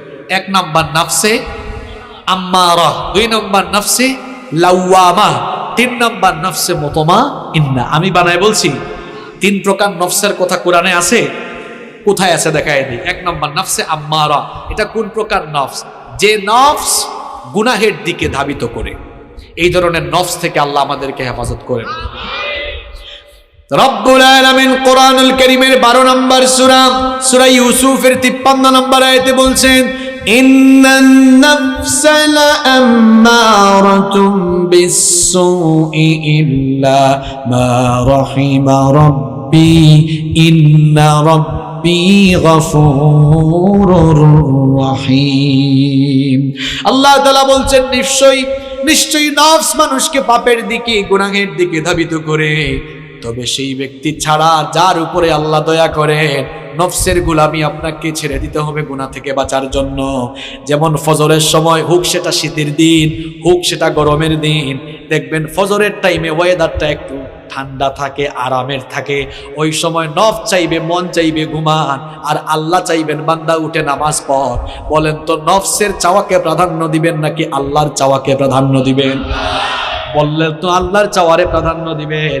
হাতও তোলা লাগবে না, কিছু বলা লাগবে না, চুপচাপ থেকে নিজের বিবেককে প্রশ্ন করেন, আজকের ফজরের নামাজে নফসের গোলামি করেছেন না আল্লাহর গোলামি করেছেন? কিছু বলা লাগবে না। আমি তো বলছি চুপ থেকে বিবেককে প্রশ্ন করেন। নফসের গোলামি ছাড়তে হবে। গুনাহ থেকে, পাপ থেকে বাঁচতে হলে নফসের গোলামি ছাড়তে হবে। মন চাইবে সুদ খাবো, মনের চাওয়া প্রাধান্য দিব না। সুদ হারাম করেছে মোল্লা না আল্লাহ। আল্লাহর চাওয়া প্রাধান্য দিয়ে সুদ থেকে বিরত থাকবো। নফস চাইবে, মনটা চাইবে একটু ওই জায়গায় দুর্নীতি করি, এটা মনের চাওয়া। আল্লাহ চান বান্দা দুর্নীতি থেকে মুক্ত হয়ে তুই পবিত্র থাক। তাহলে মনের চাওয়া প্রাধান্য দিবেন না আল্লাহর চাওয়া প্রাধান্য দিবেন? হ্যাঁ যুবক তরুণ ছাত্ররা শোনো, মোবাইল ফোন হাতে নিলে মনটা চাইবে রাতের বেলা ইউটিউবে গিয়ে একটু নাটক দেখি, সিনেমা দেখি, অনেকে আবার পর্নোগ্রাফিতে আসক্ত, অনেকের মনটা চাইবে ফোনটা হাতে নিয়ে একটু ব্লু ফিল্ম দেখি। এটা হলো মনের চাওয়া। মনের চাওয়াকে প্রাধান্য দিব না, আল্লাহকে আমরা ভয় করব। তাহলে গুনাহ থেকে বাঁচার জন্য 4 নম্বর আমল শিখাচ্ছি, নফসের গোলামি থেকে বেঁচে থাকা লাগবে। 1 নম্বর নফস হচ্ছে নফসে আম্মারা, যেই নফস মানুষকে গুনার দিকে ধাবিত করে। আল্লাহ এই নফস থেকে আমাদের সবাইকে বাঁচান। আরো আসতে বলেন আমিন। 2 নম্বর নফসের নাম নফসে লাওয়ামা, যেই নফস অপরাধ করে ফেলার পরে লজ্জিত হয়ে যায়, সেই নফসের নাম হচ্ছে নফসে লাওয়ামা। কোরআনে কারীমের 75 নম্বর সূরা, সূরা কিয়ামার শুরুতে আল্লাহ বলেছেন, লা উকসিমু বিয়াউমিল কিয়ামাতি ওয়ালা উকসিমু বিন নাফসিল লাওয়ামা। কথাটা কার? আল্লাহ বলছেন আমি শপথ করছি কিয়ামতের দিনে, আমি শপথ করছি সেই নফসের, যেই নফস নিজেকে ধিক্কার দেয়, গুনাহ করার পর লজ্জিত হয়। আল্লাহ এমন নফস আমাদের সবাইকে দান করো, জুড়ে বলেন আমিন। 3 নম্বর নফসের নাম নফসে মুতমাইন্না। নফসে মুতমাইন্না হচ্ছে এমন নফস, যেই নফস সব সময় আল্লাহর আনুগত্যের পথে পরিচালিত হয়, যেই নফস সব সময় আল্লাহর গোলামি করে সন্তুষ্ট থাকে। এই নফস আল্লাহ সবাইরে দান করেন, বলেন আমিন। এই রকম নফস যাদের, এই রকম নফস আছে যাদের, সফল কাম হয়ে যাবে তারা, এরা মারা যাওয়ার পর এদের রূহ যখন জিবরিল আমিন কবজ করবেন, তখন এই সকল লোকদেরকে বলা হবে, ইয়া আইয়াতুহান নাফসুল মুতমাইন্নাতু রুজিই ইলা রাব্বিকি রাদিয়াতাম মারদিয়া ফাদখুলি ফি ইবাদি ওয়াদখুলি জান্নাতি। বলা হবে, হে প্রশান্ত আত্মা, তোমার রবের সন্তুষ্টির দিকে বের হয়ে আসো, আল্লাহর নেককার বান্দাদের শামিল হয়ে আল্লাহর জান্নাতে তুমি দাখিল হয়ে যাও। তাহলে গুনাহ থেকে বাঁচার জন্য নফসের গোলামি করা যাবে না, নফসের চাওয়াকে প্রাধান্য দেওয়া যাবে না। যার গোলামি এবং যার চাওয়া প্রাধান্য দিতে হবে তিনি কি? যদি এমন নফস, যদি আপনি নিজেকে আল্লাহর গোলামির পথে পরিচালনা করতে পারেন, নফসের গোলাম না হয়ে যদি আল্লাহর গোলাম হতে পারেন, দেখেন আল্লাহ আপনাকে সুসংবাদ দিয়ে কি বলছেন, ওয়া আম্মা মান খাফা মাকামা রাব্বিহি ওয়া নাহান নাফসা আনিল হাওয়া ফাইন্নাল জান্নাতা হিয়াল মাওয়া। আল্লাহ তাআলা বলছেন, আর যারা আল্লাহর সামনে হাজির হওয়াকে ভয় করে নিজেদের নফসকে কুপ্রবৃত্তি থেকে যারা বিরত রাখে, এই রকম নিজেদেরকে নফসের গোলামি থেকে বাঁচিয়ে রাখবে যারা, আল্লাহর জান্নাতের অধিবাসী হয়ে যাবে তারা। আর আসতে বলেন সুবহানাল্লাহ। তাহলে গুনাহ থেকে বাঁচার জন্য 4 নম্বর আমল, নফসের গোলাম হবেন না, আল্লাহর গোলাম হবেন। মন যা চাইবে তা করা যাবে, মনের চাওয়া প্রাধান্য দিব না, যার চাওয়া প্রাধান্য দিব, যার হুকুম মতো জীবন চালাবো তিনি কে? আল্লাহ। 5 নাম্বার, গুনাহ থেকে বাঁচতে হলে একা থাকবেন না, একা একা থাকবেন না, নিঃসঙ্গ থাকবেন না। ওই যে প্রবাদ আছে না, অলস মস্তিষ্ক শয়তানের কারখানা। যুবকরা কখনো একা থাকবা না ভাই, রুমের ভিতর একা থাকলেই শয়তান ধরবে। আমি প্রথমে আমার বাবাদেরকে শ্রদ্ধার সাথে কিছু কথা বলি, মহিলা প্যান্ডেল থেকে আমার মায়েরা শুনছেন, ভাই শুনেন, কথাগুলো শুনেন, আপনার ছেলে মেয়ের জন্য কাজে লাগবে। যাদের ছেলে মেয়ে আছে, কখনো আপনার ছেলেকে বা আপনার মেয়েকে বিয়ের আগে একা রুমে ঘুমাইতে দিবেন না। বলবেন হুজুর এদেরকে আমরা কুলে নিয়ে ঘুমাবো, মানে কি না, প্রাপ্তবয়স্ক হওয়ার পরে যদি আপনার একাধিক ছেলে মেয়ে থাকে, এক রুমে 2 ছেলের 2টা সিঙ্গেল বেড দেন। কারণ 2 জন এক রুমে থাকলে তখন রাতের বেলা ফোন হাতে থাকলেও একজনের লজ্জায় আরেকজন কোনো অবৈধ বা খারাপ পথে যাওয়ার সম্ভাবনা থাকবে না। মেয়েদেরকেও ঠিক, 2-3টা মেয়ে থাকলে এক রুমে 2টা দেন, সিঙ্গেল সিঙ্গেল করে। এখন বলবেন হুজুর আমার তো এক ছেলে এক মেয়ে, আমি কি করব? ভাই আপনার জন্য আমার পরামর্শ আছে। আপনার এক ছেলে এক মেয়ে, বলবেন এই রাতে ঘুমানোর সময় দরজা লাগাইতে পারবি না, দরজা খুলে ঘুমা, দরজা খুলে থাক, পর্দা টেনে রাখ। দরজা খোলা থাকলে সেও ফোন হাতে নিয়ে আবুল তাবুল কাজ করতে চাইবে না। এই কোন সময় যদি আব্বু সাউন্ড শুনে চলে আসে, ভয় আছে না নাই? যুবক ভাইদেরকে বলবো, ভাই নিজের চরিত্র হেফাজত করো, একা থাকিও না। একাকী থাকলে দেখা যাবে শয়তান বলবে, মোবাইলটা হাতে নে, মেসেঞ্জারে ফেসবুকে স্ক্রলিং করছে, দেখা গেল হঠাৎ করে মেয়ে একটা আইডি দেখা গেছে অ্যাড ফ্রেন্ড, এরপরে অ্যাকসেপ্ট করলো, তারপর মেসেঞ্জারে নকিং বাড়লো। এই তো ধীরে ধীরে শুরু হয়ে যেতে পারে। এই জন্য একা একা থাকার কোনো দরকার নাই। একা থাকলে সে মনে মনে ভাববে আমার হাতে স্মার্টফোন আছে, ওয়াইফাইও আছে, ইন্টারনেট কানেকশন দেওয়া আছে, আব্বু আম্মুর রুমে ঘুমায়, আমার ভাইয়া আমার আপু ভাই বোনদের রুমে ঘুমায়, আমি একা আছি, এবার মন ভরে আমি ইউটিউবে গিয়ে যা মন চাই তা দেখতে পারবো। একা একা থাকলে এমন চিন্তা মাথায় আসবে, আর যদি সাথে কেউ থাকে তাহলে এমন শয়তানি চিন্তা আসবে না। আবার অনেকে পর্নোগ্রাফিতে আসক্ত হয়ে পড়েছে একা একা থাকতে থাকতে। এরা কয়, মাঝে মাঝে কিছু যুবকরা আসে বলে, হুজুর এখান থেকে বের হয়ে আসতে চাই গুনাহ থেকে, একটু উপায় বলে দেন। আমি বলি ভাই উপায় হলো একা থাকিয়েন না। কই হুজুর কার সাথে থাকবো? আব্বু আম্মুর সাথে সময় পাস করেন, ঘরের সবার সাথে, আব্বু আম্মু তো চাকরি করে। আমি বলবো ভাই ভালো ভালো বন্ধুর সাথে থাকেন, আলেমদের সাথে থাকেন, সামাজিক কাজ করেন, আপনি সামাজিক কাজ করেন, অর্থাৎ নিজেকে কখনো অবসর রাখবেন না, কোনো না কোনো কাজে থাকবেন, দেখবেন শয়তানি চিন্তা মাথায় আসবে। ছেলে মেয়েদেরকে একা ছাইরা দিয়েন না। আপনাদের অবস্থা তো হলো এমন, রাগ করেন না, চলাফেরা করেন চলাফেরা করেন আমেরিকান স্টাইলে, ক্ষতিগ্রস্ত হয়ে গেলে বিচার চান সৌদি স্টাইলে। উলামাইয়া ছেড়ে দিছে, এখন আপনার ছেলে মেয়ে কোথায় যায় এটা দেখা কি সরকারের দায়িত্ব, পুলিশের দায়িত্ব? সরকার ঠেকছে, পুলিশ ঠেকছে না যে সব দেখবে? এই যে দিহান আনুষ্কার কথা ভুলে গেছেন নাকি আপনারা? মনে আছে? আরে বাপ রে বাপ, নিজেদের মেয়ে কার সাথে গিয়ে গ্রুপ স্টাডি করে, কার বাসায় যায়, কোথায় যায়, কলেজে যায়, বিশ্ববিদ্যালয়ে যায়, সে কি ক্লাস করে নাকি কোন পার্কে ঘুরতে যায়, এটা পুলিশ দেখবে না আপনি দেখবেন? আপনার ছেলে মেয়ে কোথায় যাচ্ছে, কি করছে, কোনো খোঁজ খবর রাখেন না। ক্ষতিগ্রস্ত হয়ে গেলে কেঁদে কেঁদে এরপরে ফাঁসি চান, ফাঁসি দিতে হবে। চলাফেরা করেছেন এতদিন আমেরিকান স্টাইলে, এরপরে ক্ষতিগ্রস্ত হয়ে এরপরে বুঝে সৌদি স্টাইলে বিচার চান আপনি। নিজের সন্তান কোথায় যাচ্ছে, কি করছে, ভালো করে বলে গেলাম, খবরদার সন্তানগুলোরে একা রাখবেন না, নইলে খালি কপালে হাত দিবেন। ছাত্ররা যারা আছো, যুবক তরুণ যারা আছো, ভাই একা থাকবা না, নিজের চরিত্রটা সুন্দর রাখো। পারা যাবে তো ইনশাল্লাহ? পারা যাবে ইনশাল্লাহ? দেখেন তো গুনাহ থেকে বাঁচার এই যে 5 নাম্বার আমলটা বললাম, এটা জীবনের সাথে বাস্তব না অবাস্তব? আসলে দেখবেন একা একা থাকলে শয়তান ধোঁকা দেয় বেশি, ওই যে অলস মস্তিষ্ক শয়তানের কারখানা। এই জন্য কখনো একাকী থাকা যাবে। ওই যে কিছুদিন আগে ওই যে কোন এক নায়কের শ্বশুর গুলি করে মারা গেল না, লোকটার নাম কি যেন ভুলেও গেছি আমি। লোকটার নাম কি, মনসুর খান নাকি আবু মনসুর খান, কি জানি নাম আছে। এই লোকটা নিঃসঙ্গ থাকতে থাকতে দেখছেন শেষ পর্যন্ত সুইসাইড করেছে। সুইসাইড করা ভালো জিনিস? তা মহাপাপ। দেখছেন একাকিত্ব, নিঃসঙ্গতা মানুষকে কোথায় নিয়ে যায়? খালি শয়তানি না, মাঝে মাঝে মৃত্যুর দিকেও নিয়ে যায়। অনেক ছেলেরা আছে বের হয় না, সারাটা দিন দরজা লাগাইয়া ঘুমায়, আর সারাদিন ল্যাপটপে আছে, ফোনে আছে। তোমরা যারা পড়াশোনা করো, তোমরা যারা স্কুল কলেজে পড়ো, তোমাদেরকে বলছি, তোমরা যে সারাটা দিন ফেসবুকে থাকো, রাত 2টা-3টা পর্যন্ত ফেসবুকে থাকো, তোমরা যতটা সময় ইন্টারনেটে কাটাও, ফেসবুকে স্ক্রলিং করো, আল্লাহর কসম করে বলছি, এই টাইমগুলো যদি তোমরা চেয়ার টেবিলে বসে পড়াশোনা আর গবেষণায় দিতে পারতে, কিসের নিউটন আর কিসের আইনস্টাইন, এদেরকে পেছনে ফেলে জ্ঞান গবেষণায় তোমরা অনেক দূর এগিয়ে যেতে পারতে। আরে বাপরে, ঠিকও কয়, আবার ইন্টারনেটও ঠিক মতো চালাও, কিন্তু একটা লিমিট তো থাকা দরকার।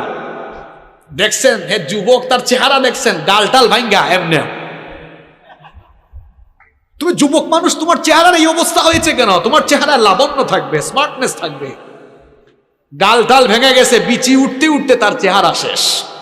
কারণ অত রাত 3টা-4টা পর্যন্ত ঘুমায় না, ও ফোন হাতে নিয়ে খালি স্ক্রলিং করে, ঝিমাইতে মাঝে মাঝে ফোনও তার নাকে মুখে পড়ে, তাও সে চালাইতে আছে না নাই? লিমিটে ফিরে আসো ভাই, এখন পড়াশোনার সময়, ক্যারিয়ারটাকে তৈরি করো, ক্যারিয়ারটা সাজাও, পড়াশোনায় মন দাও, দেখবা জীবনে সাকসেসফুল হয়ে যাবে ইনশাআল্লাহ। কষ্ট হচ্ছে না তো আপনাদের? প্রিয় ভাইয়েরা, আর কয়েকটা মিনিট থাকা যাবে না ইনশাআল্লাহ? কেউ উঠিয়েন না, শেষ পর্যন্ত নিয়ে যান। এখন প্রত্যেকটা কথা বাস্তবিক বলবো। গুনাহ থেকে বাঁচার আমল বলতেছি কয়টা? 12টা বলে ফেলছি। কয়টা? 6 নাম্বার, গুনাহের উপকরণ থেকে দূরে থাকা, যেই জিনিসগুলো দিয়া গুনাহ করার সম্ভাবনা আছে এগুলোর কাছেও না। নাটক, সিনেমা, অশ্লীল গল্প, উপন্যাসের বই। নাটক সিনেমা দেখে মানুষ কি শিখবে? শিখার কি আছে এখানে? অশ্লীল প্রেম প্রীতি ছাড়া, আর জামাই আর কি জানি কয় শাশুড়ি আর বউয়ের ঝগড়া ছাড়া, পরকিয়া ছাড়া এই নাটক সিনেমায় কিছু আছে? জন্য এগুলো থেকে নিজেকে দূরে রাখতে হবে। এখন কিছু কিছু ছেলে পেলে কলেজ পাশ করার পরে কয়, হুজুর আমরা ইংলিশ মুভি দেখি ইংরেজি ভাষা চর্চা করার জন্য। তুমি ইংরেজি ভাষা চর্চা করার জন্য ইংলিশ মুভি দেখবা না? আমি ছাত্র জীবনে একটা মেসে থাকতাম, তখনও আমি বিশ্ববিদ্যালয়ে ভর্তি হয় নাই, ইউনিভার্সিটিতে ভর্তি হব এইরকম টাইমে। এখন এক ভাই আমার সিনিয়র দিনে রাতে কানে হেডফোন লাগাইয়া ল্যাপটপের দিকে তাকায় থাকে। একদিন বললাম, ভাইজান আপনি দেখি সব সময় ল্যাপটপের দিকে তাকায় থাকেন। এটা অনেক আগের 2010 সালের ইয়ে বলতেছি কথা। কয় তুমি এগুলা বুঝবা না, আমি লন্ডন যাব, আইএলটিএস করছি, ভাষা চর্চার জন্য ইংলিশ মুভি দেখছি। আমি বললাম, ভাই ভাষা চর্চার জন্য তো আপনি ল্যাঙ্গুয়েজ ক্লাবে যাবেন, ল্যাঙ্গুয়েজ ক্লাবে গিয়ে আপনি সেখানে না চর্চা করবেন, বেশি বেশি স্পিকিং করবেন, বেশি বেশি কথা বলবেন, কথা বলার পরিবেশে থাকবেন, তখন না আপনি ভাষা চর্চা করতে পারেন। কয় চুপ থাকো, সিনিয়র ভাই তো কিছু তো বলাও যায় না। তো এইরকম অনেক কারবারই আছে না নাই? হে ভাষা শিখতে শিখতে যে কোন জিনিস শিখতেছে এটা হে ভালো করে জানে।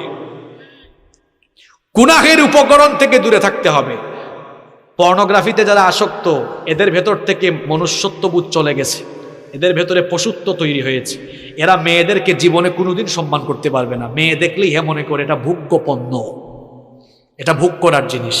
কারণ পর্নোগ্রাফিতে আসক্ত হয়ে সে নিজের ভেতরের পশুত্বকে জাগ্রত করে এখন নারী দেখলেই তার কাছে লাগে এটা ভোগ্য পণ্য। নারীকে সে সম্মানের চোখে দেখতে পারে না। এখন অনেকে বলবে, হুজুর পাপের পথ থেকে ফিরে আসবো কেমনে? ভাই রাত 10টার পরে যদি ফোন হাতে নিলে তোমার ফোন দিয়ে বিপদে যাওয়ার সম্ভাবনা থাকে। আমি বলছি এইটা থেকে দূরে থাকো। রাত 10টার পরে ফোন আর বালিশের কাছে না, একেবারে ড্রয়ারে ফেলা, ফজরের পরে হাতে নিও। আর বাবা মাদেরকে আরেকটা কথা বলি, অনেকের বাড়িতে ওয়াইফাই আছে না, রাত 10টা বাজবে ওয়াইফাইয়ের সুইচ অফ, ওয়াইফাইয়ের সুইচ বন্ধ, নইলে দেখবেন ছেলেমেয়েরা কিন্তু কারবার করে ফেলতে পারে। আর সবচেয়ে ভালো হয় এমন সচেতন হন, রাত 10টার পরে খাওয়া দাওয়ার পরে ছেলে মেয়েদেরকে বলবেন, এই ফোন দে, ফোন দে। রাতের বেলা ফোনের দরকার আছে, সকালবেলা আমার কাছ থেকে আবার ফোন নিয়ে যাইও। এই কথাগুলো আপনাদের ভালোর জন্য বলতেছি। ডিভাইস তো হাতে, আমাদের ছেলেমেয়েরা নষ্ট হয়ে যাচ্ছে অপশিক্ষার অপসংস্কৃতির কারণে। ছোট বয়স থেকেই বাচ্চাদের হাতে আমরা ফোন তুলে দিয়েছি। আরে ভাই আগে তো ছোট ছোট বাচ্চারা কান্না করলে মা বাবারা দৌড়ে এসে কুলে নিয়ে আয় আয় চাঁদ মামা গল্প শোনায়, কবিতা শোনায় ঘুম পাড়াইতো। এখন 2-3 বছরের বাচ্চা কান্না করলে মা বাবা এসে ইউটিউবে ঢুকে baby shirt dude dude dude do লাগায় দেয়। আর 2-3 বছরের বাচ্চারা ফোন হাতে নিয়ে ইউটিউবে ঢুকে একটার পর একটা চেঞ্জ করতেও জানে। ওই দিন দেখলাম 3 বছরের বাচ্চা মোবাইল স্ক্রলিং করছে এমন ভাবে, আমি হুজুর মানুষ, আমি নিজেই এরকম স্ক্রলিং জানি না। একজন আমারে কয় ওই দিন, হুজুর দোয়া করবেন। বললাম কি হয়েছে? কয় আমার মেয়ে জেএসসিতে A+ পেয়েছে, মানে ক্লাস 8 পাস করছে আর কি, A+ পেয়েছে। আমি বললাম মাশাআল্লাহ গুড। কয় হুজুর জানেন খুশি হয়ে আমি আইফোন গিফট করে দিয়েছি। আমি বললাম ভালো করছেন, কিছুদিন পরে আপনারা জামাই গিফট করবে। এই ছোট্ট ছোট্ট ছেলে মেয়েদের হাতে ফোন তুলে দিয়েন না, নইলে কারবার ঘটাই ফেলবে। রাতের বেলা ফোন কেড়ে নেবেন, ইন্টারমিডিয়েট পাস করার আগ পর্যন্ত হাতে ফোন দিয়েন না। এগুলো পরামর্শ দিয়ে গেলাম, মানলে কল্যাণ হবে ইনশাআল্লাহ। গুনাহ থেকে বাঁচার জন্য 6 নাম্বার আমল বলে যাচ্ছি। গুনাহের উপাদান যেগুলো, এগুলোর ধারে কাছেও যাওয়া। তার মানে কি ফোন থেকে দূরে থাকবেন? আরে ভাই প্রত্যেকটা জিনিসের পজিটিভ নেগেটিভ আছে, নেগেটিভ গুলা বর্জন করে পজিটিভ গুলা। এই যে ক্যামেরা, এটা দিয়া মুভি নাটক সিনেমার শুটিং করা হয়, আবার এখানে মাহফিলে ওয়াজও রেকর্ড করা হচ্ছে। এক জিনিস দিয়ে 2 কাম করা যায় কি যায় না? তা আপনি খারাপ জিনিস করবেন না ভালোটা করবেন? সিদ্ধান্ত নিতে হবে কাকে? আপনাকে সিদ্ধান্ত নিতে হবে কাকে? গুনাহ থেকে বাঁচা থাকার জন্য 7 নম্বর আমল হলো ইন্টারনেট এবং তথ্য প্রযুক্তির অপব্যবহার থেকে নিজেকে বাঁচিয়ে রাখতে হবে। যুবক তরুণ ভাইয়েরা, ইন্টারনেট আর তথ্য প্রযুক্তির অপব্যবহারের কারণে আজ আমার কলিজার টুকরা যুবক তরুণ ছাত্র ভাইদের যৌবন নষ্ট হয়ে যাচ্ছে। আমার কলিজার টুকরা ভাইয়েরা, দরদ মাখা ভাষায় বলে যাচ্ছি, মনে রেখো, রাতের বেলা হাতে ফোন আছে, ইন্টারনেট আর তথ্য প্রযুক্তির অপব্যবহার করে তুমি যদি খারাপ কিছু দেখতে চাও, হয়তো ভাবতেছো আমাকে তো আব্বু আম্মু দেখে না, ভাই বোন কেউ দেখে না, কিন্তু একজন তো সবই দেখেন, তিনি কি? আর যারা নামাজও পড়ে, দেখবেন অনেক মানুষ আছে নামাজ পড়ে রোজা রাখে, ভালো ভালো কাজ করে, আবার একা একা হয়ে গেলে গোপনে গোপনে হারাম কাজে লিপ্ত হয়, আছে না নাই? আল্লাহর নবীর একটা হাদিস আমার মনে পড়ে গেল। নবীজি বলছেন, তুমি তোমার পরিবারের লোকদের সামনে অন্যায় কাজ, পাপের কাজ করতে যেমন লজ্জা পাও, তুমি যদি তোমার পরিবারের কারো সামনে পাপ করতে লজ্জা পাও, তোমার আল্লাহর সামনে গুনাহ করতে তোমার কি কোনো লজ্জা লাগে না? কারণ আল্লাহ বান্দার সব কিছু দেখেন কিনা? জোরে বলেন, দেখেন কিনা? খুব ভয়ঙ্কর একটা হাদিস আমার মনে পড়ল, শুনেন ভাইরা, কান লাগান। একদিন নবীজি সাহাবীদেরকে বললেন, আমার সাহাবীরা শোনো, আমার উম্মতের কিছু মানুষ কিয়ামতের দিন তিহামা নামক বিখ্যাত শুভ্র পর্বতমালার সমান আমল নিয়ে হাজির হবে। সহজ বাংলায় বলতেছি, বুঝেন। নবীজি বলতেছেন, কিয়ামতের দিন পাহাড়ের সমপরিমাণ আমল নিয়ে কিছু মানুষ হাজির হবে। হাজির হওয়ার পরেও পর্বতমালার সমপরিমাণ আমলকে আল্লাহ ধুলায় পরিণত করে উড়াইয়া দিবেন। কি সাংঘাতিক কথা শুনতেছেন কথা? কিয়ামতের দিন কিছু লোক পাহাড়ের সমান বিশাল নেকির পাহাড় নিয়ে উঠার পরে তাদের নেক আমলগুলোকে আল্লাহ ধুলাবালুয় পরিণত করে দিবেন। সাওবান রাদিয়াল্লাহু আনহু নবীজিকে জিজ্ঞেস করলেন, ইয়া রাসূলুল্লাহ, পড়েন সাল্লাল্লাহু আলাইহি ওয়াসাল্লাম, নবী গো, তারা কারা? এদের ব্যাপারে আমাদেরকে বলেন, তাহলে আমরা সাবধান হয়ে যাব।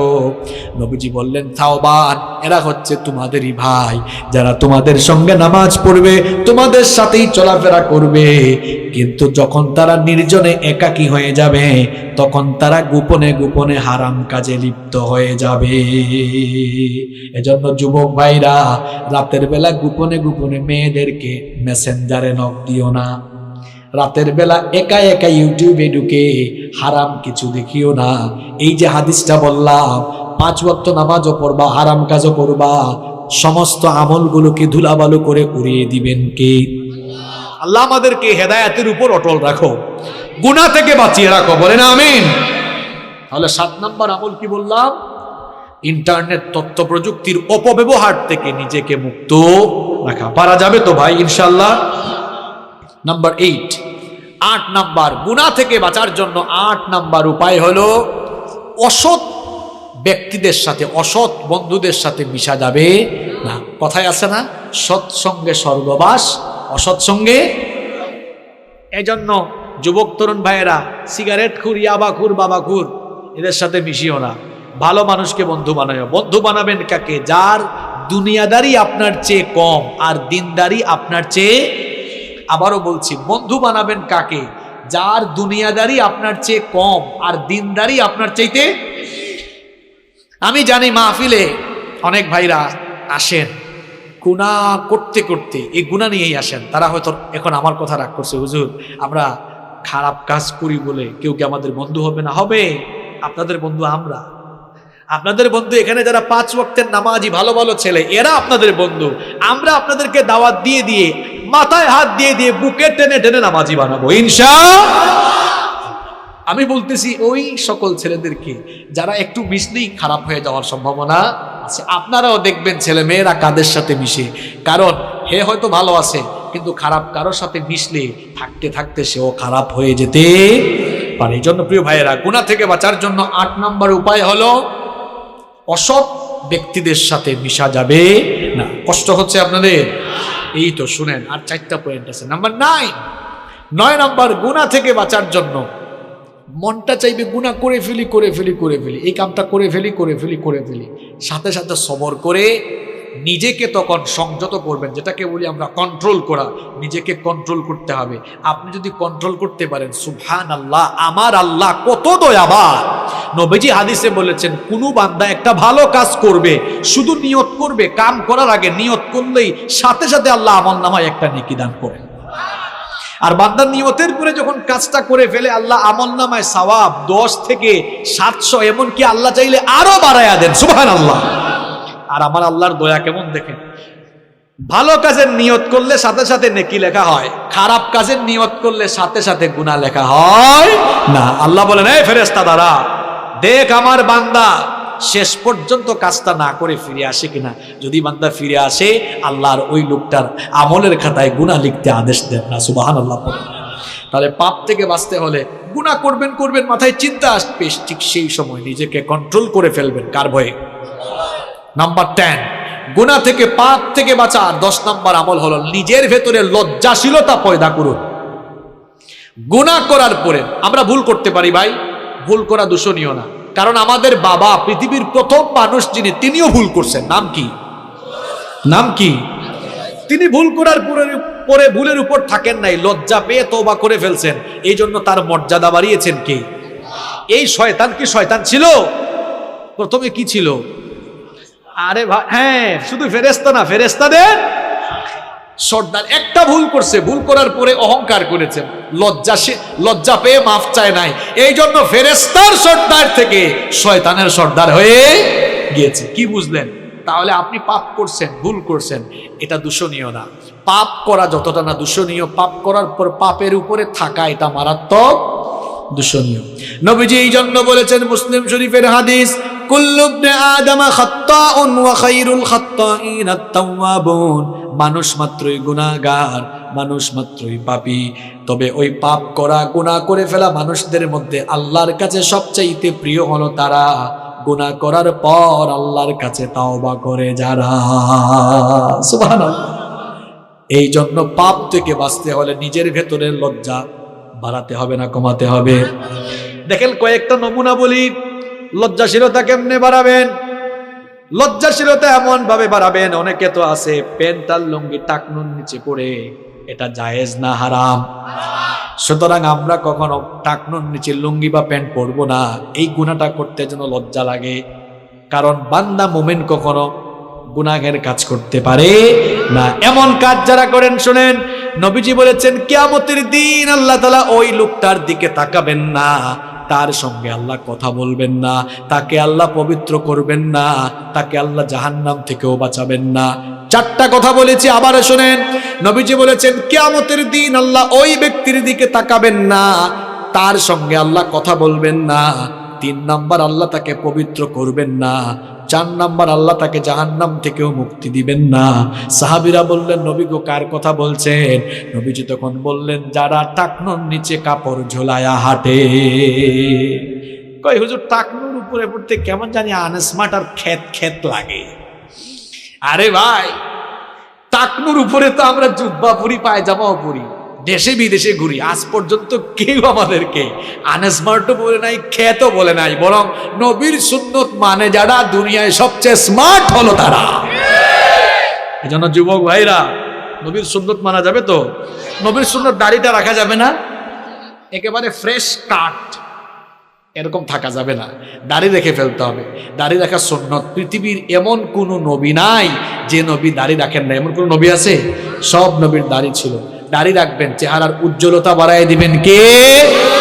সবগুলো সুন্নত মানবেন, কোনো গুনাহ করা যাবে না।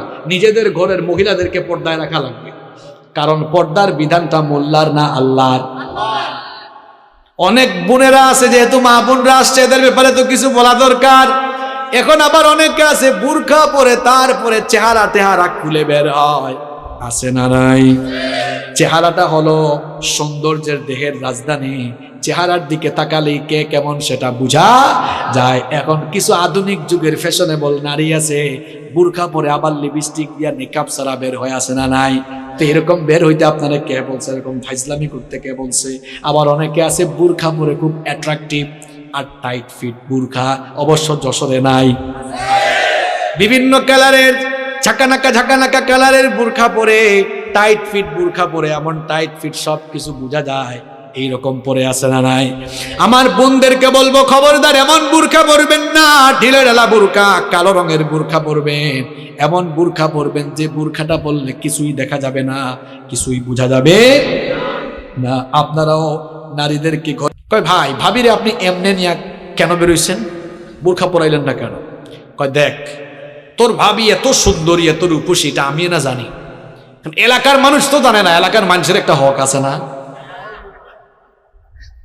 নিজের বউকে বেপর্দা করে বের করে এলাকার মানুষের হক আদায় করে, এইরকম আল্লাহর কুতুব এই এলাকায় নাই। আবার অনেকে আছে নিজের বউয়ের ফটো ফেসবুকে আপলোড মারে, এইরকম কুতুব তো এই এলাকায় নাই। হ্যাঁ ভাই লেভেল না, শোনেন, কুরআন হাদিস দিয়ে বহুত ওয়াজ করছি, আপনি সোজা হন নাই। আজ এমন কাঁচা কথা বলবো, আপনি তারের মতো সোজা হবে। কুরআন হাদিস দিয়ে বহুত ওয়াজ করছি, আপনি এখনো ঠিক হইলেন না। এবার বলেন আপনি আমার, ফেসবুক এটা পার্সোনাল সাইট না পাবলিক সাইট? হ্যাঁ জোরে বলেন, বউ কি পার্সোনাল না পাবলিক? আশ্চর্য কথা, বউ পার্সোনাল, ফেসবুক পাবলিক সাইট। এখন পার্সোনাল জিনিসকে তো পাবলিক সাইটে আপলোডায় তারা, নিজের বউকে জনগণের মানুষের সম্পদ বানিয়েছে যারা। বেহায়া, বেশরম, নির্লজ্জ কোথাকার, আপনার মধ্যে আত্মসম্মান বোধ বলতে কিছুই না। আবার বউর ফটো ফেসবুকে দেওয়ার পরে ছোট ছোট ভাইরা এলাকার আছে না, ফেসবুকে অ্যাড কমেন্ট করেছে। একজন বলছে, ওয়াও ভাবিকে হ্যাপি লাগতেছে। আরেকজন কয়, ভাই ভাবিকে জোস লাগতেছে। এ বেকুব, কার জোস কে খায় রে? একটু লজ্জা, আমি হাসির কথা বলেছি, তো লজ্জা শরম নাই আপনার? আল হায়াউ শু'বাতুম মিনাল ঈমান, নবীজি বলেছেন লজ্জাশীলতা ঈমানের অংশ। নিজের ভেতরে লজ্জা বাড়ান, আল্লাহ আমাদের সবাইকে লজ্জাশীল বানান। গুনাহ থেকে বাঁচার 10 নাম্বার উপায় বলছি, নিজেকে লজ্জাশীল বানাতে হবে। এমন লজ্জা যে আমার আল্লাহ গুনাহ করতে নিষেধ করছেন, আমি তো গুনাহ করতেই লজ্জা পাবো, গুনাহ আমি করবো না। পারা যাবে তো ইনশাআল্লাহ? খারাপ লাগতেছে আপনাদের? সারা জীবন তো বহুত ওয়াজ শুনছেন, বাট জীবন পরিবর্তনের কিছু ওয়াজ শুনে যান, এই 12টা আমল শিখে যান। একটু পরে কিন্তু আমি পড়া আদায় করব, যারা পারবেন না খবর আছে। পারা যাবে তো ইনশাল্লাহ? তবে ভয় নাই, আমি আবার আপনাদেরকে অপশন দিয়ে সহজ করে দিব। পারবেন না ইনশাল্লাহ? আচ্ছা, পরীক্ষা সহজ হবে, কঠিন না। নাম্বার 11, পাপ থেকে, গুনাহ থেকে বাঁচার 11 নাম্বার উপায় হলো খারাপ চিন্তা বাদ দিয়ে বেশি বেশি ভালো চিন্তা করবেন। কারে মারবেন খালি, এরে মারবেন, তারে মারবেন, এদিকে টাকা মারবেন, ওইদিকে সম্পদ মারবেন, এইসব চিন্তা বাদ দেন। চিন্তা, ভালো চিন্তা বাড়ান, যে আমি আজ ফজরের নামাজ জামাতে আদায় করব। ভালো চিন্তা না খারাপ চিন্তা? আমি আজান হয়ে গেলে এই 5 ওয়াক্তের নামাজগুলো টাইম দিয়ে আদায় করব। আমি রেগুলার কোরআন পড়বো, হাদিস পড়বো, ইসলামী বই পড়বো, আমি মানুষদেরকে যথাসাধ্য সহযোগিতা করব, সামাজিক কাজ করব, দান করব, সদকা করব, আমার যে সকল ভাইয়েরা অভাবী আছে তাদের পাশে দাঁড়াবো।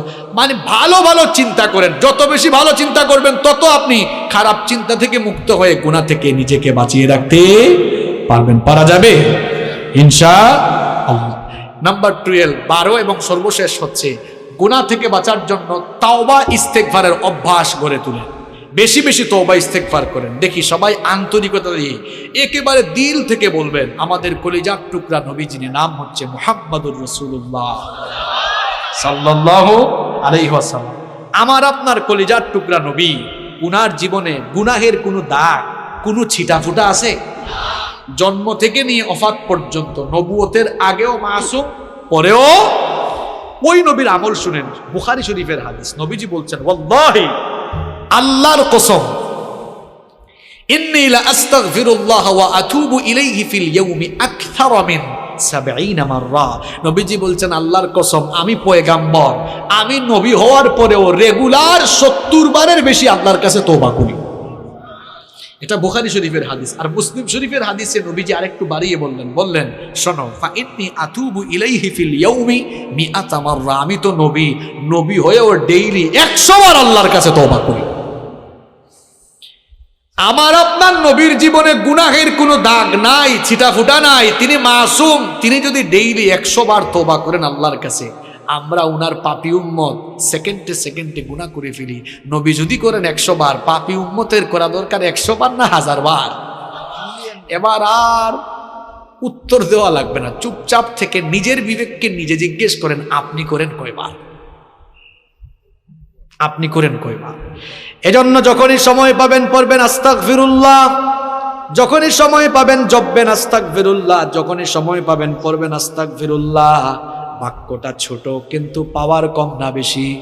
নবীজি বলেছেন আস্তাগফিরুল্লাহ যারা প্রতিনিয়ত পড়ে এদের আমলনামায় যদি সমুদ্রের ফেনা পরিমাণ গুনাহ থাকে, আল্লাহ তার সমুদ্রের ফেনা সম পরিমাণ গুনাহগুলোকে মাফ করে দিবে। আবার আস্তাগফিরুল্লাহ বাক্যটা ছোট হলেও পাওয়ারটা অনেক বেশি। একটা ঘটনা আমার মনে পড়ে গেছে, কষ্ট না লাগলে আমি আপনাদেরকে বলবো। ইমাম আহমদ বিন হাম্বল রাহিমাহুল্লাহ, মুসনাদে আহমদ যেখানে 40,000 হাদিস সংকলন করা হয়েছে, এত বড় মাপের ইমাম আহমদ বিন হাম্বল রাহিমাহুল্লাহ, খুব মন দিয়া ঘটনা শুনেন। বুড়া বয়সে তিনি এক সফরে বের হলেন, নতুন এক এলাকায় গেলেন। ওই এলাকায় গিয়ে একটা মসজিদে তিনি মাগরিবের নামাজ, এশার নামাজ আদায় করলেন। মনে মনে ভাবলেন নতুন এক এলাকায় এসেছি, কার বাড়িতে গিয়ে উঠবো, কাউকে তো আমি চিনি না। সিদ্ধান্ত নিলেন এই মসজিদেই তিনি আজকের রাত কাটাবেন। ফজরের নামাজ পড়ে তিনি আবার পথ চলা শুরু করবেন। যখন তিনি মসজিদে অবস্থান করেছেন, কিছুক্ষণ পরে মসজিদ কমিটির কেউ এসে বলল, ও মিয়া, নামাজ পড়ে সব চলে গেছে, তুমি আসো কেন? তিনি বললেন, ভাই দেখো আমি মুসাফির মানুষ, কাউরে চিনি না, পরিচিত কোনো মানুষ নাই। এই মসজিদে আমি মাগরিব এবং এশার নামাজের মুসল্লি ছিলাম, ইনশাআল্লাহ ফজরের নামাজেরও মুসল্লি হব, আজকের রাতটা মসজিদে কাটাবো। ওই লোকটা বলল, না, মসজিদে থাকা যাবে না, বের হয়ে যান। বুড়ো মানুষ, শীতের কোন করে ঠান্ডা রাত বের করে দিও। কিছু দূর হাঁটতে না হাঁটতেই তিনি সামনে একটি বাজারে গিয়ে দেখলেন এক রুটির দোকানদার, রুটি বিক্রেতা যুবক, তার দোকানের মধ্যে সে রুটি গরম করতেছে। আহমদ বিন হাম্বল রাহিমাহুল্লাহ গিয়ে বললেন, ও যুবক, আমি বুড়ো মানুষ, এই এলাকায় পরিচিত কেউ নাই, তোমার দোকানের চুলার পাশে আমি বসি, তোমার কোনো আপত্তি আছে নাকি? যুবক বলল, না না, কোনো আপত্তি নেই, আসেন বসেন। এবার তিনি চুলার পাশে বসে আছেন। লক্ষ্য করে দেখলেন এই যুবক রুটির খামির বানায়, পরে আস্তাগফিরুল্লাহ। চুলায় যখন রুটি গরম করতে দেয় পরে আস্তাগফিরুল্লাহ, রুটি যখন নামায় তখনও আস্তাগফিরুল্লাহ, রুটি বিক্রি করে হাতে টাকা নিয়ে বলে আস্তাগফিরুল্লাহ, কেশে রাখে তখনও বলে আস্তাগফিরুল্লাহ, অর্থাৎ শুধু পরে আস্তাগফিরুল্লাহ। আহমদ বিন হাম্বল রাহিমাহুল্লাহ এই চিত্র দেখে বললেন, ও যুবক, তোমার দোকানে আসার পর থেকে দেখতেছি তুমি শুধু আস্তাগফিরুল্লাহ পড়ো, এই আস্তাগফিরুল্লাহ তুমি কেন পড়ো? যুবক তখন বলল, ও মুসাফির শোনো, আমি তো ইবাদতের খুব একটা টাইম পাই না, চিন্তা করি যতক্ষণ ব্যবসা করি সময় কেন নষ্ট করব, আস্তাগফিরুল্লাহ আস্তাগফিরুল্লাহ জপে জপে আমার টাইমগুলারে কাজে লাগাই। তখন আহমদ বিন হাম্বল রাহিমাহুল্লাহ বললেন, এই আমল যে করতেছো কোনো লাভ হইছে কিনা? কয়, অবশ্যই লাভ হইছে, লাভ না হইলে কি আমল করতাম নাকি? আহমদ বিন হাম্বল রাহিমাহুল্লাহ বললেন, এই আমলের কারণে তোমার এমন কি হয়েছে? যুবক তখন বলল, এই আস্তাগফিরুল্লাহ প্রতিনিয়ত জপার কারণে আমি মুস্তাজাবুদ দাওয়া হয়ে গিয়েছি। আমার বাবারা, আমার ভাইয়েরা, মুস্তাজাবুদ দাওয়া মানে হলো ওই লোক যেই লোক আল্লাহর কাছে হাত তুললে আল্লাহ কখনো তারে খালি হাতে ফিরাইয়া দেন না। ইমাম আহমদ বিন হাম্বল রাহিমাহুল্লাহ অবাক, আমি এত বড় হাদিসের ইমাম, এত বড় ফকিহ, এত বড় মুজতাহিদ, এত বড় আলেম, আমি নিজেই এখনো মুস্তাজাবুদ দাওয়া না, আর হের মতো রুটি দোকানদার হে নাকি মুস্তাজাবুদ দাওয়া। মনে মনে ভাবতেছেন এটা কিভাবে সম্ভব। তাকে এবার জিজ্ঞেস করলেন, যুবক, আমার সাথে মিথ্যা বলো না, সত্যি করে বলো, আজ পর্যন্ত তুমি আল্লাহর কাছে যা চেয়েছো সব তুমি পেয়েছো কিনা? যুবক বলল, আল্লাহর কসম, আজ পর্যন্ত যতগুলো দোয়া করেছি সব দোয়া আমার আল্লাহ কবুল করেছেন, কিন্তু একটা দোয়া আমার এখনো কবুল হয় নাই। ইমাম আহমদ বিন হাম্বল রাহিমাহুল্লাহ বললেন, কোন সেই দোয়া যা এখনো কবুল হলো না? সে তখন বলল, আমি শুনেছি এই জামানার সবচেয়ে বড় ইমাম, সবচেয়ে বড় আলেমের নাম আহমদ বিন হাম্বল, লোকটারে জীবনে কোনোদিন দেখি নাই, মনে আমার খুব শখ লোকটারে সামনাসামনি একদিন দেখবো, কাছ থেকে দেখবো। আল্লাহর কাছে বারবার দোয়া করি, আল্লাহ তার সাথে সাক্ষাৎ ঘটায় দাও, দোয়া করতে আছি এখনো কবুল হয় না। আহমদ বিন হাম্বল রাহিমাহুল্লাহ চোখের পানি ছেড়ে দিয়ে বললেন, যুবক শোনো, যার সাথে সাক্ষাতের জন্য এতদিন ধরে দোয়া করতেছো, তার সাথে সাক্ষাতের জন্য তার কাছে তোমার যাওয়া লাগে নাই, বরং আল্লাহ আজ সিস্টেম করে টেকনিক করে আহমদ বিন হাম্বলকে তোমার সামনে পাঠিয়ে দিয়েছে। দেখেছেন আস্তাগফিরুল্লাহ বাক্যটা ছোট, কিন্তু পাওয়ার কম না বেশি? এখন পাওয়ার যদি বেশি হয়, আপনারা রেগুলার দিনে রাতে পড়বেন, সেটা কম না বেশি? সবাই পড়বেন তো? কয়টা আমল শিখাইলাম ভাইরা? কিসের থেকে বাঁচার জন্য? গুনাহ থেকে, পাপ থেকে। আপনারা বলেন তো, যে 12টা আমল বললাম, এই 12টা কাজ যদি করা যায়, গুনাহ থেকে নিজেদেরকে বাঁচিয়ে রাখা যাবে না ইনশাআল্লাহ? আসেন দেখি আপনারা কি কাজ করছেন এতক্ষণ। গুনাহ থেকে বাঁচার জন্য 1 নাম্বার কার কাছে পানা চাইতে হবে? মাশাআল্লাহ, দেখছেন কামারুজ্জামান ভাই আপনার এলাকার জনগণ কেমন, একদম মনোযোগী। তাহলে 1 নাম্বার আমল সবার মনে আছে, আলহামদুলিল্লাহ বলুন। 2 নাম্বার বলেছিলাম আমি, গুনাহ থেকে বাঁচার জন্য একজনের কথা স্মরণ করে ওনাকে ভয় করা, মাশাআল্লাহ। 3 নাম্বার, গুনার চিন্তা, পাপের চিন্তা মাথায় আসলেই একটা জিনিসের কথা স্মরণ করা, মাশাআল্লাহ। গুনাহ থেকে বাঁচার জন্য 4 নাম্বার আমল শিখিয়েছিলাম, নিজেকে কিসের গোলাম বানানো যাবে না, মাশাআল্লাহ। 5 নাম্বার আমল শিখিয়েছিলাম, কিরকম থাকা যাবে না, একা একা থাকা যাবে না। 5 নাম্বার, এরপরে আপনার 6 নাম্বার আমল শিখিয়েছিলাম, হ্যাঁ, পাপের উপকরণ যেগুলো দিয়ে পাপ হইতে পারে এগুলোর ধারে কাছেও যাওয়া যাবে। 7 নাম্বার আমল শিখিয়েছিলাম, মাশাআল্লাহ, ইন্টারনেট ও তথ্য প্রযুক্তির অপব্যবহার করা যাবে না। 8 নাম্বার আমল শিখিয়েছিলাম, হ্যাঁ, অসৎ ব্যক্তিদের সাথে মিশা যাবে না, সৎ মানুষদের সাথে মিশতে হবে। এরপরে 9 নাম্বার আমল শিখিয়েছিলাম, নিজেকে গুনাহ থেকে, অন্যায় থেকে, পাপ থেকে কি রাখতে হবে, কন্ট্রোল। 10 নাম্বার বলেছি, নিজের ভেতরে লজ্জাশীলতাকে, মাশাআল্লাহ। 11 নাম্বার বলেছি, খারাপ চিন্তার বিপরীতে ভালো ভালো চিন্তা করতে হবে। 12 নাম্বার বলেছি, কিসের অভ্যাস গড়ে তুলতে হবে। এইটা হয়েছে খাঁটি ওয়াজ। যে ওয়াজে 1.5-2 ঘন্টা আলোচনার পরে শ্রোতারা ওয়াজের সামারি বলতে পারে, এটাই হচ্ছে খাঁটি ওয়াজ। আর যে ওয়াজের পরে হুজুর জানে না কোন বিষয়, শ্রোতা জানে না কি ওয়াজ হয়েছে, এটা কোনো ওয়াজের জাত না। অন্তত 12টা আমল তো আমরা শিখতে পেরেছি। শিকার ভেতরে থাকবো না, এগুলো আমরা আমল করব। আমল করবেন তো প্রিয় ভাইয়েরা? আল্লাহ তাআলা সবাইকে, সব ভাইকে আমল করার তৌফিক দান করুন। এই 12টা আমল করব, গুনাহ থেকে বাঁচবো। গুনাহ থেকে বাঁচতে পারলে জান্নাত দিবেন কি আল্লাহ? আমাদের সবাইকে আমল করার তৌফিক দাও।